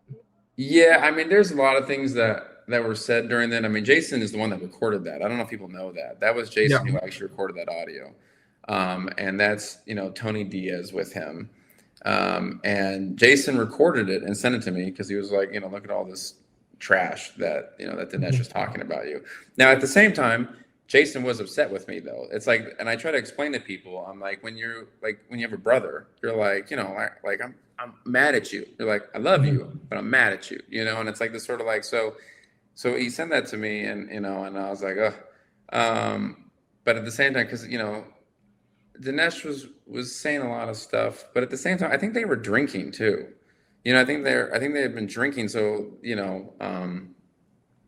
because Dinesh had said like at one point that like, I think he said like I embezzled money, and then he's like, and that's why he got fired, which like none of that's true. Like I believe he got bought out, like, and he accepted the offer when he got bought out of Valiant, which was a really nice deal for him. So that was understandable. And embezzling money is like a crazy accusation where I was like, that makes you like liable for like saying that. But me and Dinesh are cool though. I was like I said, I think you're drinking. And if you I have a good relation with Valiant. I mean, you call Valiant right now and ask them if that's true. They'll tell you that's false. But the audio, like I said, Jason just had a misunderstanding in terms of what he thought 50% meant. Okay. It sounds like both of them had a misunderstanding. And that was 5-6 years ago, and I mean, like me and Jason were obviously super close. I mean, like I said, he sent me the audio. So he was like, there's obviously nothing in there that he said that I didn't know that he already thought. And you got the original audio because you confirming today that Tony was in there, and I believe Tony was edited out of the audio that was leaked. Correct. Yeah. Well, I reached, as soon as I got leaked, I reached out to Tony and I was like, I go, did you post this online? I was like, where did this come from? And he's like, it's not me, bro. It's not me. And I was like, oh, okay. Tony, like he's posted since like video of him, like all that kind of stuff, where Jason like chokes out Dinesh a little longer than he should and stuff like that. But it's like I said, it's just a disagreement. We patched it up. No, for sure. That answers a lot of questions. And I do have another one. So you and Jason were working on this thing for a decade, pretty much, when it was, and correct me if I'm wrong, when it was originally Emerald Dragon, then it turned into the Green Ranger series, and then it turned into White Dragon, the Power Ranger spinoff, and then White Dragon, correct? Like it went through several iterations. It did, and the first iteration actually was White Dragon. It was an original project that we wanted. Basically, it always was Old Man Tommy, and that's what it's always held on to. And then because we were going to do like our own thing, and there's a great video that will get released online of me and Jason sitting in his living room the first week that we met, saying like, we started something here amazing, guys, and we can't wait for it to come to fruition. And then 10 years later, I have the same video. I have the video of us sitting down now on a green screen in our dragon suits saying, we completed that vision. Here it is. This like wonderful video, but it went through iterations though. Cause originally we were like, we could pitch it to Saban, and they're like, no, let's pitch it to like, maybe let's make it a Power Ranger thing, do Old Man Tommy, and we pitched it to them, and you go through that whole rigmarole of how it changed hands and, all that kind of stuff. And it didn't fully turn into what Jason wanted it to be. But that was a blessing though, because we were able to make, because if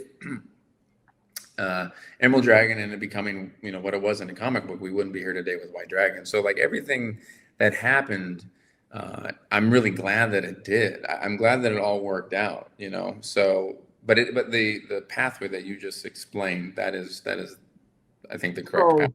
Would it be fair to say that you're 50% owner of White Dragon, almost like Eastman and Laird were 50% owners of Turtles then? So originally, yes.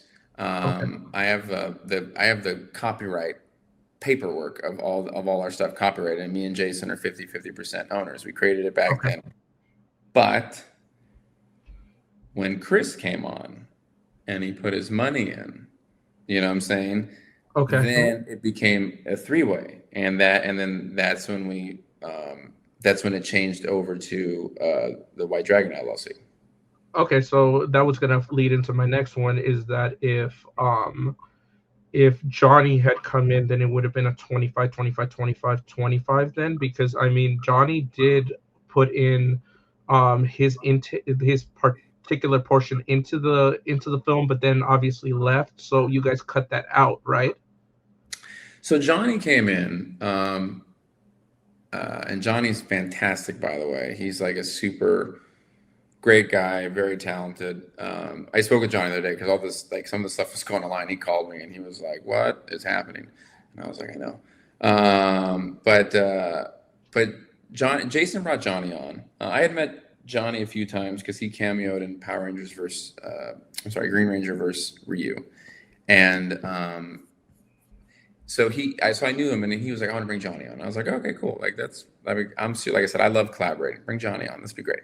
Hmm. And then Johnny looked at what we had, and Johnny had ideas. He had a lot of really, really cool ideas.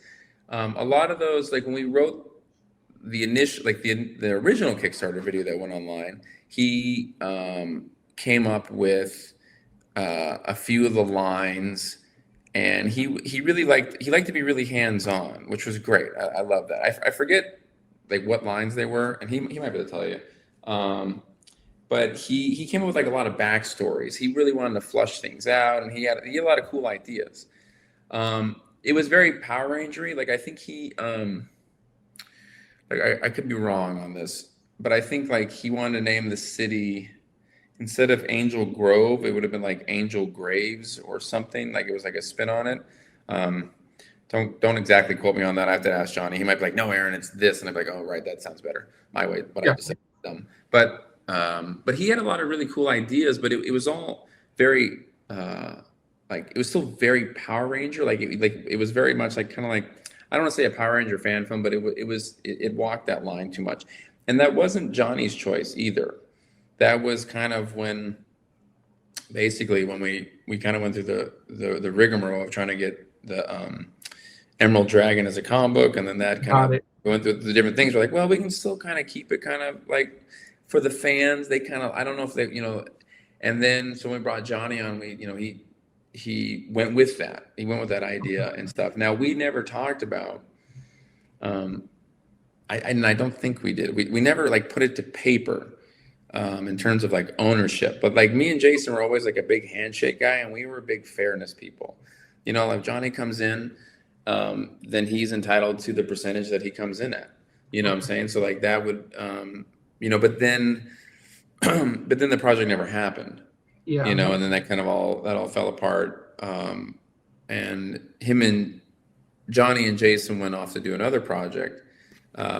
And that the timing wasn't right for the two of them. There was a lot of other things that was kind of going on, which I don't want to speak for Johnny on that. But then when we started doing White Dragon, just the timing wasn't right to have Johnny back in it. But there's no bad blood between me and Johnny, and there's never I been. don't believe so. I don't believe so. We're like, I mean, I don't know Johnny. Obviously, yeah, I'm never going to say I know Johnny. I've met Johnny, but yeah. I don't think there is a bad blood in him, or if there is, he just doesn't No, is like Johnny's doesn't super partake in cool. it. Yeah, no, Johnny's super cool. And the reasons why that project that they wanted to do fell apart, I mean, it was just a bad situation, and it wasn't Johnny's fault by any means. That all just kind of what it is, uh, um, but I don't know if that answers your question because you couldn't answer it. No, it does. It does answer the question. I mean, so you guys left out Johnny's part in the, I mean, his things because it just was too Power Ranger related. So you guys reworked it, and there's no bad blood. That's why Johnny's not on the project. Is basically what we're getting at, right? Yeah, and the stuff that he wrote that was quote unquote Power Ranger related, that wasn't like his doing. I don't want to make it sound like, oh, well, his parts weren't good enough to No, no, use. no, no. We They were know great. Johnny is award winning. So Yeah, you're he's not great. mentioning his name And in any way. yeah, and I purposely because the armor that he wore in the original Kickstarter, I made sure that armor wasn't used in the new one because I was like, if Johnny wants to come back, I want to make sure that he can still just kind of slide right into it, and so that's kind of, I guess, what it is. But in terms of ownership, it's always been me and Jason, and then Chris. Okay, so it is like an Eastman layered kind of situation where it's like if Yeah. any changes need to happen or anything needs to go down, it would be the Frank estate, it would be you, and it would be Chris, correct?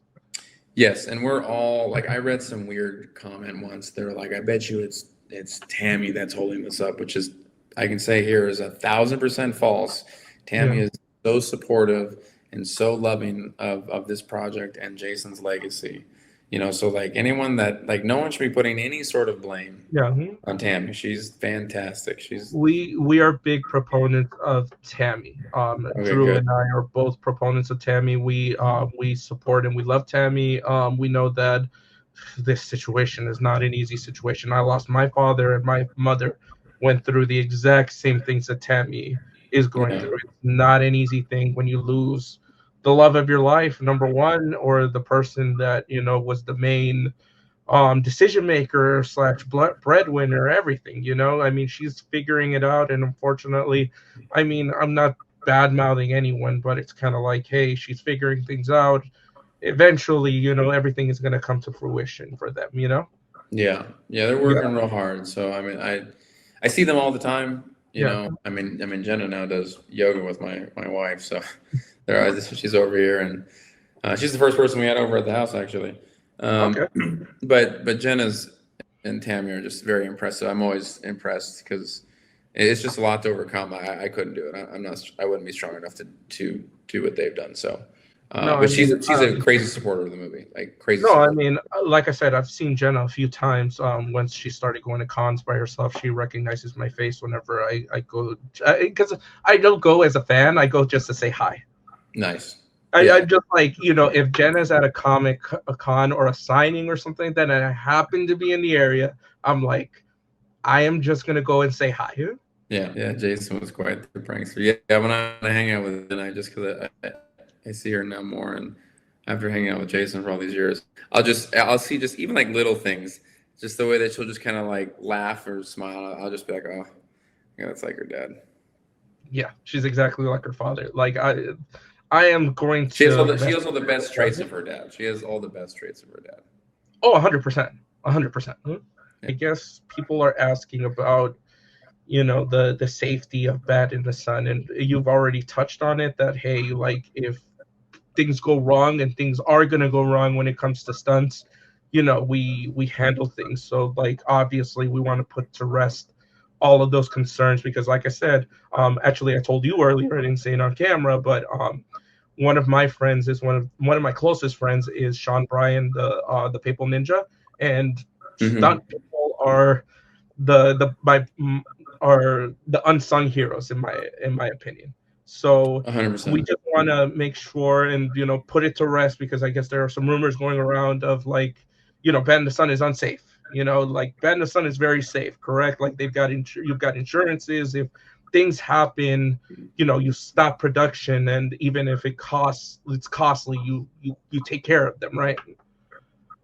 Oh yes, of course. Yeah. I mean it's in the world of stunts, it's like you got to be very careful, and something that I was taught at an early age of stunts is like speak up, say you don't want to do something, say you feel safe. If you get injured, let everyone know. Like be very like open about it, and if you don't feel safe, don't do it. And I try to really like even like during when we break for like lunch, sometimes if I do sit down and eat, I will like sit down with the stunt guys because those are like kind of who I came into Hollywood with. So I think it's safety is really important. Now, in the early days, when you're just trying to get things up and going, you have some accidents happen. You're trying, like I said, I got clocked by Kevin once. There's a few little things that happen, but nothing that ever like really was like, oh my God. And if there was anything, like, oh, are you okay? Did you take, no one ever broke anything. And you get like bruised and you just be like, oh man, like I got wrecked. Like one time we were on Ninjak and I'm trying to think like there were two times people got like black and blue on that. And that was Tatiana. She was fighting she was fighting Ninjak, but I don't know if it was the stunt double or not. And Tatiana was always all in. She was tough, super tough. And she was supposed to do a shoulder roll, and I think something happened where she just like she didn't hit it the way, and you know, because when you're fighting, your footsteps get off a little bit, and then you go to do a roll, and you're like, oh, I didn't have my balance. She hit the ground kind of hard, and I was like, you're all right. She's like, fine, I'm fine.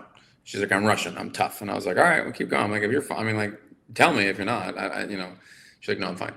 And then like later the next day when she showed up at set, you know, she had like a tank top on or whatever, and she's all bruised. And I was like, what happened? You know, she's like, well, I didn't. She's like, you know, I didn't hit that shoulder roll correctly yesterday. And I was like, oh my God. I was like, you should have told someone. She's like, I'm fine. And, you know, it looks worse than it is. And I was like, all right. Like, that's pretty, you know, but she got nicked on her arm once too, from the Wolverine claws. And we were like, oh God, which we didn't even see because she was already covered in fake blood. So it was like, you know, she'd be like, I cut my arm. And I was like, oh my gosh. So, you know, we stopped filming. That was it for the day. And we put our fight coordinator put a butterfly, butterfly stitches on there. And then you kind of use like super glue, which is kind of like, that sounds rough, but it's kind of normal. It's kind of what you do. The next day I was like, oh God, are you ready to shoot? And, you know, we were all staying on vacation. The next day I was like, are you cool to shoot today or do we need to push it? You know, she's like, no, I'm good. So she was tough, but I was like, always like, I mean, like, if there's something like I you know, tell me. But we never had any bad injuries, and I would always be like, I wouldn't feel comfortable doing that because I got out of stunts actually. I got on Deadliest Warrior, I got my chin split open pretty bad. Kind of the same thing because they had rubber weapons, but in the inside was like metal. Yeah. And the rubber came off, and it got me. And when I got back, shooting that day, the costume person was like, Aaron, like, why'd you let makeup put fake blood all over you? And I was like, I didn't let makeup put fake blood all over me. And I looked down and my whole shirt was covered, you know, and I had like at the time I didn't have facial hair. They put facial hair on me.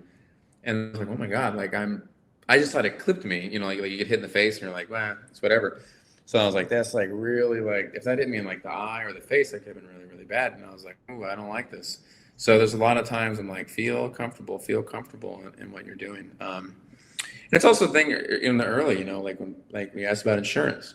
To be fully transparent in the beginning, you know, when no one's getting paid and there's no budget, there's no insurance. Because insurance is so expensive, you know, like I don't think people, you know, I think it's very, very expensive to have, because you also like, you know, there's like location insurance, there's equipment insurance, stunt insurance. Yeah. All crazy expensive. But when you start, oh, there's like a little more money coming in, now we can start using it on things. And then you get insurance and you pay people more and stuff like that. But at the beginning, when you're like, you know, you're just a bunch of young 20-year-olds out there kind of doing crazy stuff, shooting guerrilla style, where you're like, God, I hope we don't get stopped. You know, nowadays, and going back everything is 100% basically. Oh, yeah, like you have to back in the day and write a big guerrilla style, but you're acknowledging like, hey, like now we're 100% legit. Like we've grown since those days. So. Yeah, and those things you kind of have to be proud of because you're like, look where we came from. Like you have to, you know, but also what's important though is to know like. The good thing is that we all were stuntmen. So coming back for it was kind of like, we all know like what we can do and this is too risky. Like we're not going to do a B-twist off, you know, a roof in the rain like that. You're risking too much. If we were making Hollywood money, you get a bump, we got a pad, then you get like, no. Let's just do like a B-twist on the ground. You know, we got a little 8-incher, you fall on it, like it's not that big a deal. You know, but even heck, on big movie sets, you know, people even die, you know, and they have all the rules and regulations and stuff like that. So it's like, it's really important. I'm really proud of the fact that we got through, you know, 27 or 28 beatdowns. Dying is easy. Ninjak versus Valiant versus Power Rangers versus Street Fighter, you know, White Dragon. And I was like, there really wasn't like any like bad injuries where we had to like call over like, oh my God, we got to go to the hospital, we got to do these different things. So, you know, I was really quite proud of that, just as a stunt person, because I hate seeing stunt people taking advantage. That always resonated 100%. With me when I was working on Deadliest Warrior. I wanted to ask, because a lot of fans asked about it, and I think if we talk about it, I think it could clear up a big thing, which is, was Amy Jo involved in the original story or any of the stories you guys had? I'm sure you're referencing all the drama that went down with between kind of me and Amy Jo is probably what I'm going to touch on. So that was I'm sure all my fault. But misspeaking, Amy was not. She was not involved with anything. I've never met Amy. I don't know Amy. She seems like a nice person. Basically what happened was and that book, the book that she was writing, came out, and or it was announced or whatever, and it was not privy to me that that was like Amy working on it. I just thought it was Boom. And I was like, oh, this is the story that Jason had wanted to tell. He wanted to tell where he had a daughter who looked like Jenna, or was Jenna, because Jason always wanted Jenna to be in Power Rangers. He'd spoken to Iris, the casting director, over there many times to try to get that to happen. That was like a story he was pitching all the time. And I believe he talked to Amy about it, but that's also like not like that's a very loose idea. He had some specifics that he wanted, how he wanted to do it. Him and me talked about it, like, because Jason liked to run things off for me, and he's like, "What do you think, Aaron?" I was like, "Well, you can do these ideas, kind of rearrange it, and blah blah blah." So, and because of how everything went down, with Jason feeling robbed, or that things were stolen from him, or things not working out the way he wanted to, and being his friend and angry for him. When that got announced, I was like, wow. I was like, I hope they're not like taking Jason's idea. And then people were like, Amy would never steal from him. And I was like, oh, I didn't. Okay. I was like, this is Amy, right? And then what was to keep going. And then someone came out and they were like, no one, like Jason and Amy are so crazy close that no one misses Amy more, or no one misses Jason more than Amy, And then I was like, well, I'm like, they weren't that close. Right. And this is where I'm bad on the internet, because like you said, sometimes I'm not as clear, or because I'll be working, I'll type up something really quick, send it, and not look. And I'm like, how does that look to the rest of the world? So then what happened was, then people were like, you're saying that they're not that close. And I was like, what I was saying was they weren't that close. You're saying that Amy misses Jason the most, more than Tammy or Jenna. I'm like, no, they were not that close. I'm not saying they weren't close. I'm not saying that at all. They're very close, obviously, but I'm like, they're not to the level of the way that Tammy or Jenna misses Jason. I was like, don't say that. And there's also like a part of me that I don't want to say that I get short with people, because I try to be as diplomatic as possible. But sometimes, like, I see Tammy or Jenna getting attacked, and it makes me angry, just because I know them more. And I was like, don't trivialize their pain by trying to raise up this person. I meant no disrespect to Amy. What I'm saying? I don't know her. And then she tweeted at me, and she was like kind of mad. And I was like, I understand why she's mad, because the way that all kind of went, it looked like I was kind of like saying that she was stealing ideas and that she wasn't close to Jason. I was like, that is not what I meant. I could see how it would come across that way. And I think I explained this before somewhere else, where I was like, none of that was supposed to be how that was supposed to be. But I have no problems with Amy, and and then the fans started coming at me with like, they're best friends. They're like, and I'm like, well, they're not that. Yeah. I'm not. And now I'm having to like kind of like walk out of this problem that I was like, look, no disrespect to her. They're friends. Obviously know each other a long time. They're not the best of friends, but I say that, but that's reserved for Tammy and Jenna. So it's no disrespect to her. It's, if anything, I'm trying to give all the respect to Jenna and Tammy, because I wasn't really trying to do that. And I felt bad. I almost like, I don't know Amy. I spoke to Jenna about it, and I was like, maybe I'd like to reach out to her and talk with her. I was like, but I don't want to make it, then it's like, I don't want to make it worse. I'm like, I just kind of maybe just, I was hoping that I'd run into her at a convention, but I don't do a lot of conventions. And, and so I was like, I have no problems with her. Like, she's fine. She's never been mean to me, or I've never, so it's like, it just became a thing that it should not have become. And ultimately it's probably because I did not use my words correctly. Which the internet can be intense, but that's not no excuse. I should have just, done a little more research before, or put a little more thought into what I said. But I didn't mean that. And I guess since this is going out to the world, I guess this is a way for Aaron to say, I messed up. I'm sorry, Amy. Just in case I didn't run into her, Yeah, I never meant in that sort of original comment that everyone was like, "Oh, you're attacking Amy," and I was like, "Well, I didn't mean that to be that." The daughter character, actually, I didn't even know. She has a daughter, and it actually looks Very Like, similar to Frances, her daughter. Her damn, I think her yeah, name yeah, is like that. Yeah, Francesca yeah. or Francie. Frankie. She goes by Frankie.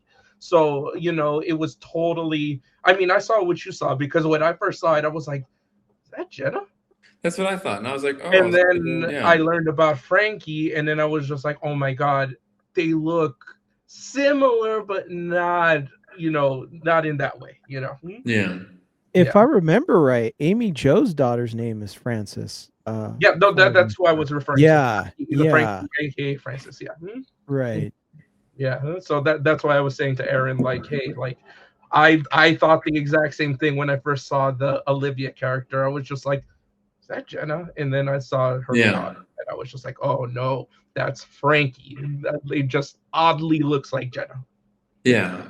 Yeah, Yeah. So, and I know that, and also that Amy had talked to Jenna about the story, and they were, there's a lot of excitement there. So, afterwards, this is not because I spoke to Jenna and she talked about it, but yeah, I didn't mean any sort of like anything towards her. And like I said, I think that one comment where I was like, they weren't that close. Everyone's like, what? And I was like, well, I was like, yeah.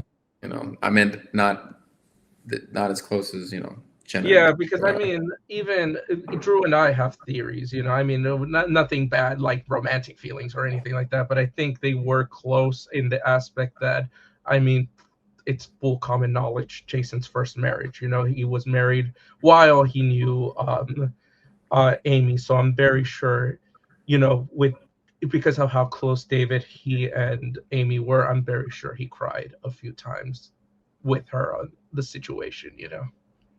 Oh yeah, yeah. I mean, he would talk with her. I mean, yeah. They were definitely good Yeah. friends. Yeah, no doubt. Yeah, I mean, they knew each other for a long time. Yeah. Yeah, I mean I mean, I guess that's one of the things that I want people to know is that, I think there's that odd misconception that Jason was one of the people that attacked David too. And I mean, I think he and David had a beautiful relationship. There's no bad blood between them, and he wasn't one of the ones that went after him for who he was. In fact, you look at photos of Jason and he signed his couch, when they were Yeah. kids. Yeah. Yeah. No, Jason always spoke highly of David, and he never said anything. And I talk with David. We'll every now and then just message online. David's really nice. I know Serena Vincent has nothing but wonderful things to say about David. So David's always been he's always been really nice, to me, and I've never heard Jason say anything negative, really about David. I think Aaron, you answered everything. The only thing I was gonna say was on Mark Dacascos real quick. Were you a fan of Only the Strong? Okay, so I'll say this: I've never seen that, Okay. and but every time I talk to people, like I was talking to Chris Daughtry, who has two songs in the movie. He's a good friend of mine, and he was when I went behind when he was out in the Inland Empire. I went backstage and talked with him for Very cool. and he Okay. was like, oh, you have Mark. He's like, I love Mark, and he's like, Only the Strong. He's like, that movie is like, he's like, that movie was everything to me, and I was like, God. And then I talked to like a few of our stunt guys, and and they were like, oh, I love Mark. Like that movie, like got me into fighting as a kid, and I'm like, so I was like, I gotta watch this movie because it's like affected people. So when I see Mark, hopefully next week, I should admit to him, I've never seen it, Mark, but I gotta watch it. Right. Well, Aaron, we want to thank you for coming on. You've been very, very great with us. I mean, we're happy to support Legend of the White Dragon in any way that we can. We are here for the movie. I think many fans are here Appreciate for that. the movie. Always we're in your corner, and it was a Thank you. pleasure. And I'm sure you learned a lot. We learned a lot, and I'm sure the fans are going to learn a lot. I appreciate you guys, and I'm always here to answer questions. If people reach out, I try to answer as much. As long as they're want the truth. The truth is always paramount. So whatever you want to know, I'm here. I'm just trying to make a really good movie, and deliver that. So it'll be finished in just hopefully less than a month. We're pulling for you, Aaron. In case of We do. anything, we're we're gonna highlight the movie. We'll help you any way we can in commercializing it, promoting it, anything. We're here for you. Okay. Thank you. I appreciate that. Of course. And that was a Code of Danger. We'll see you again. Take care, guys.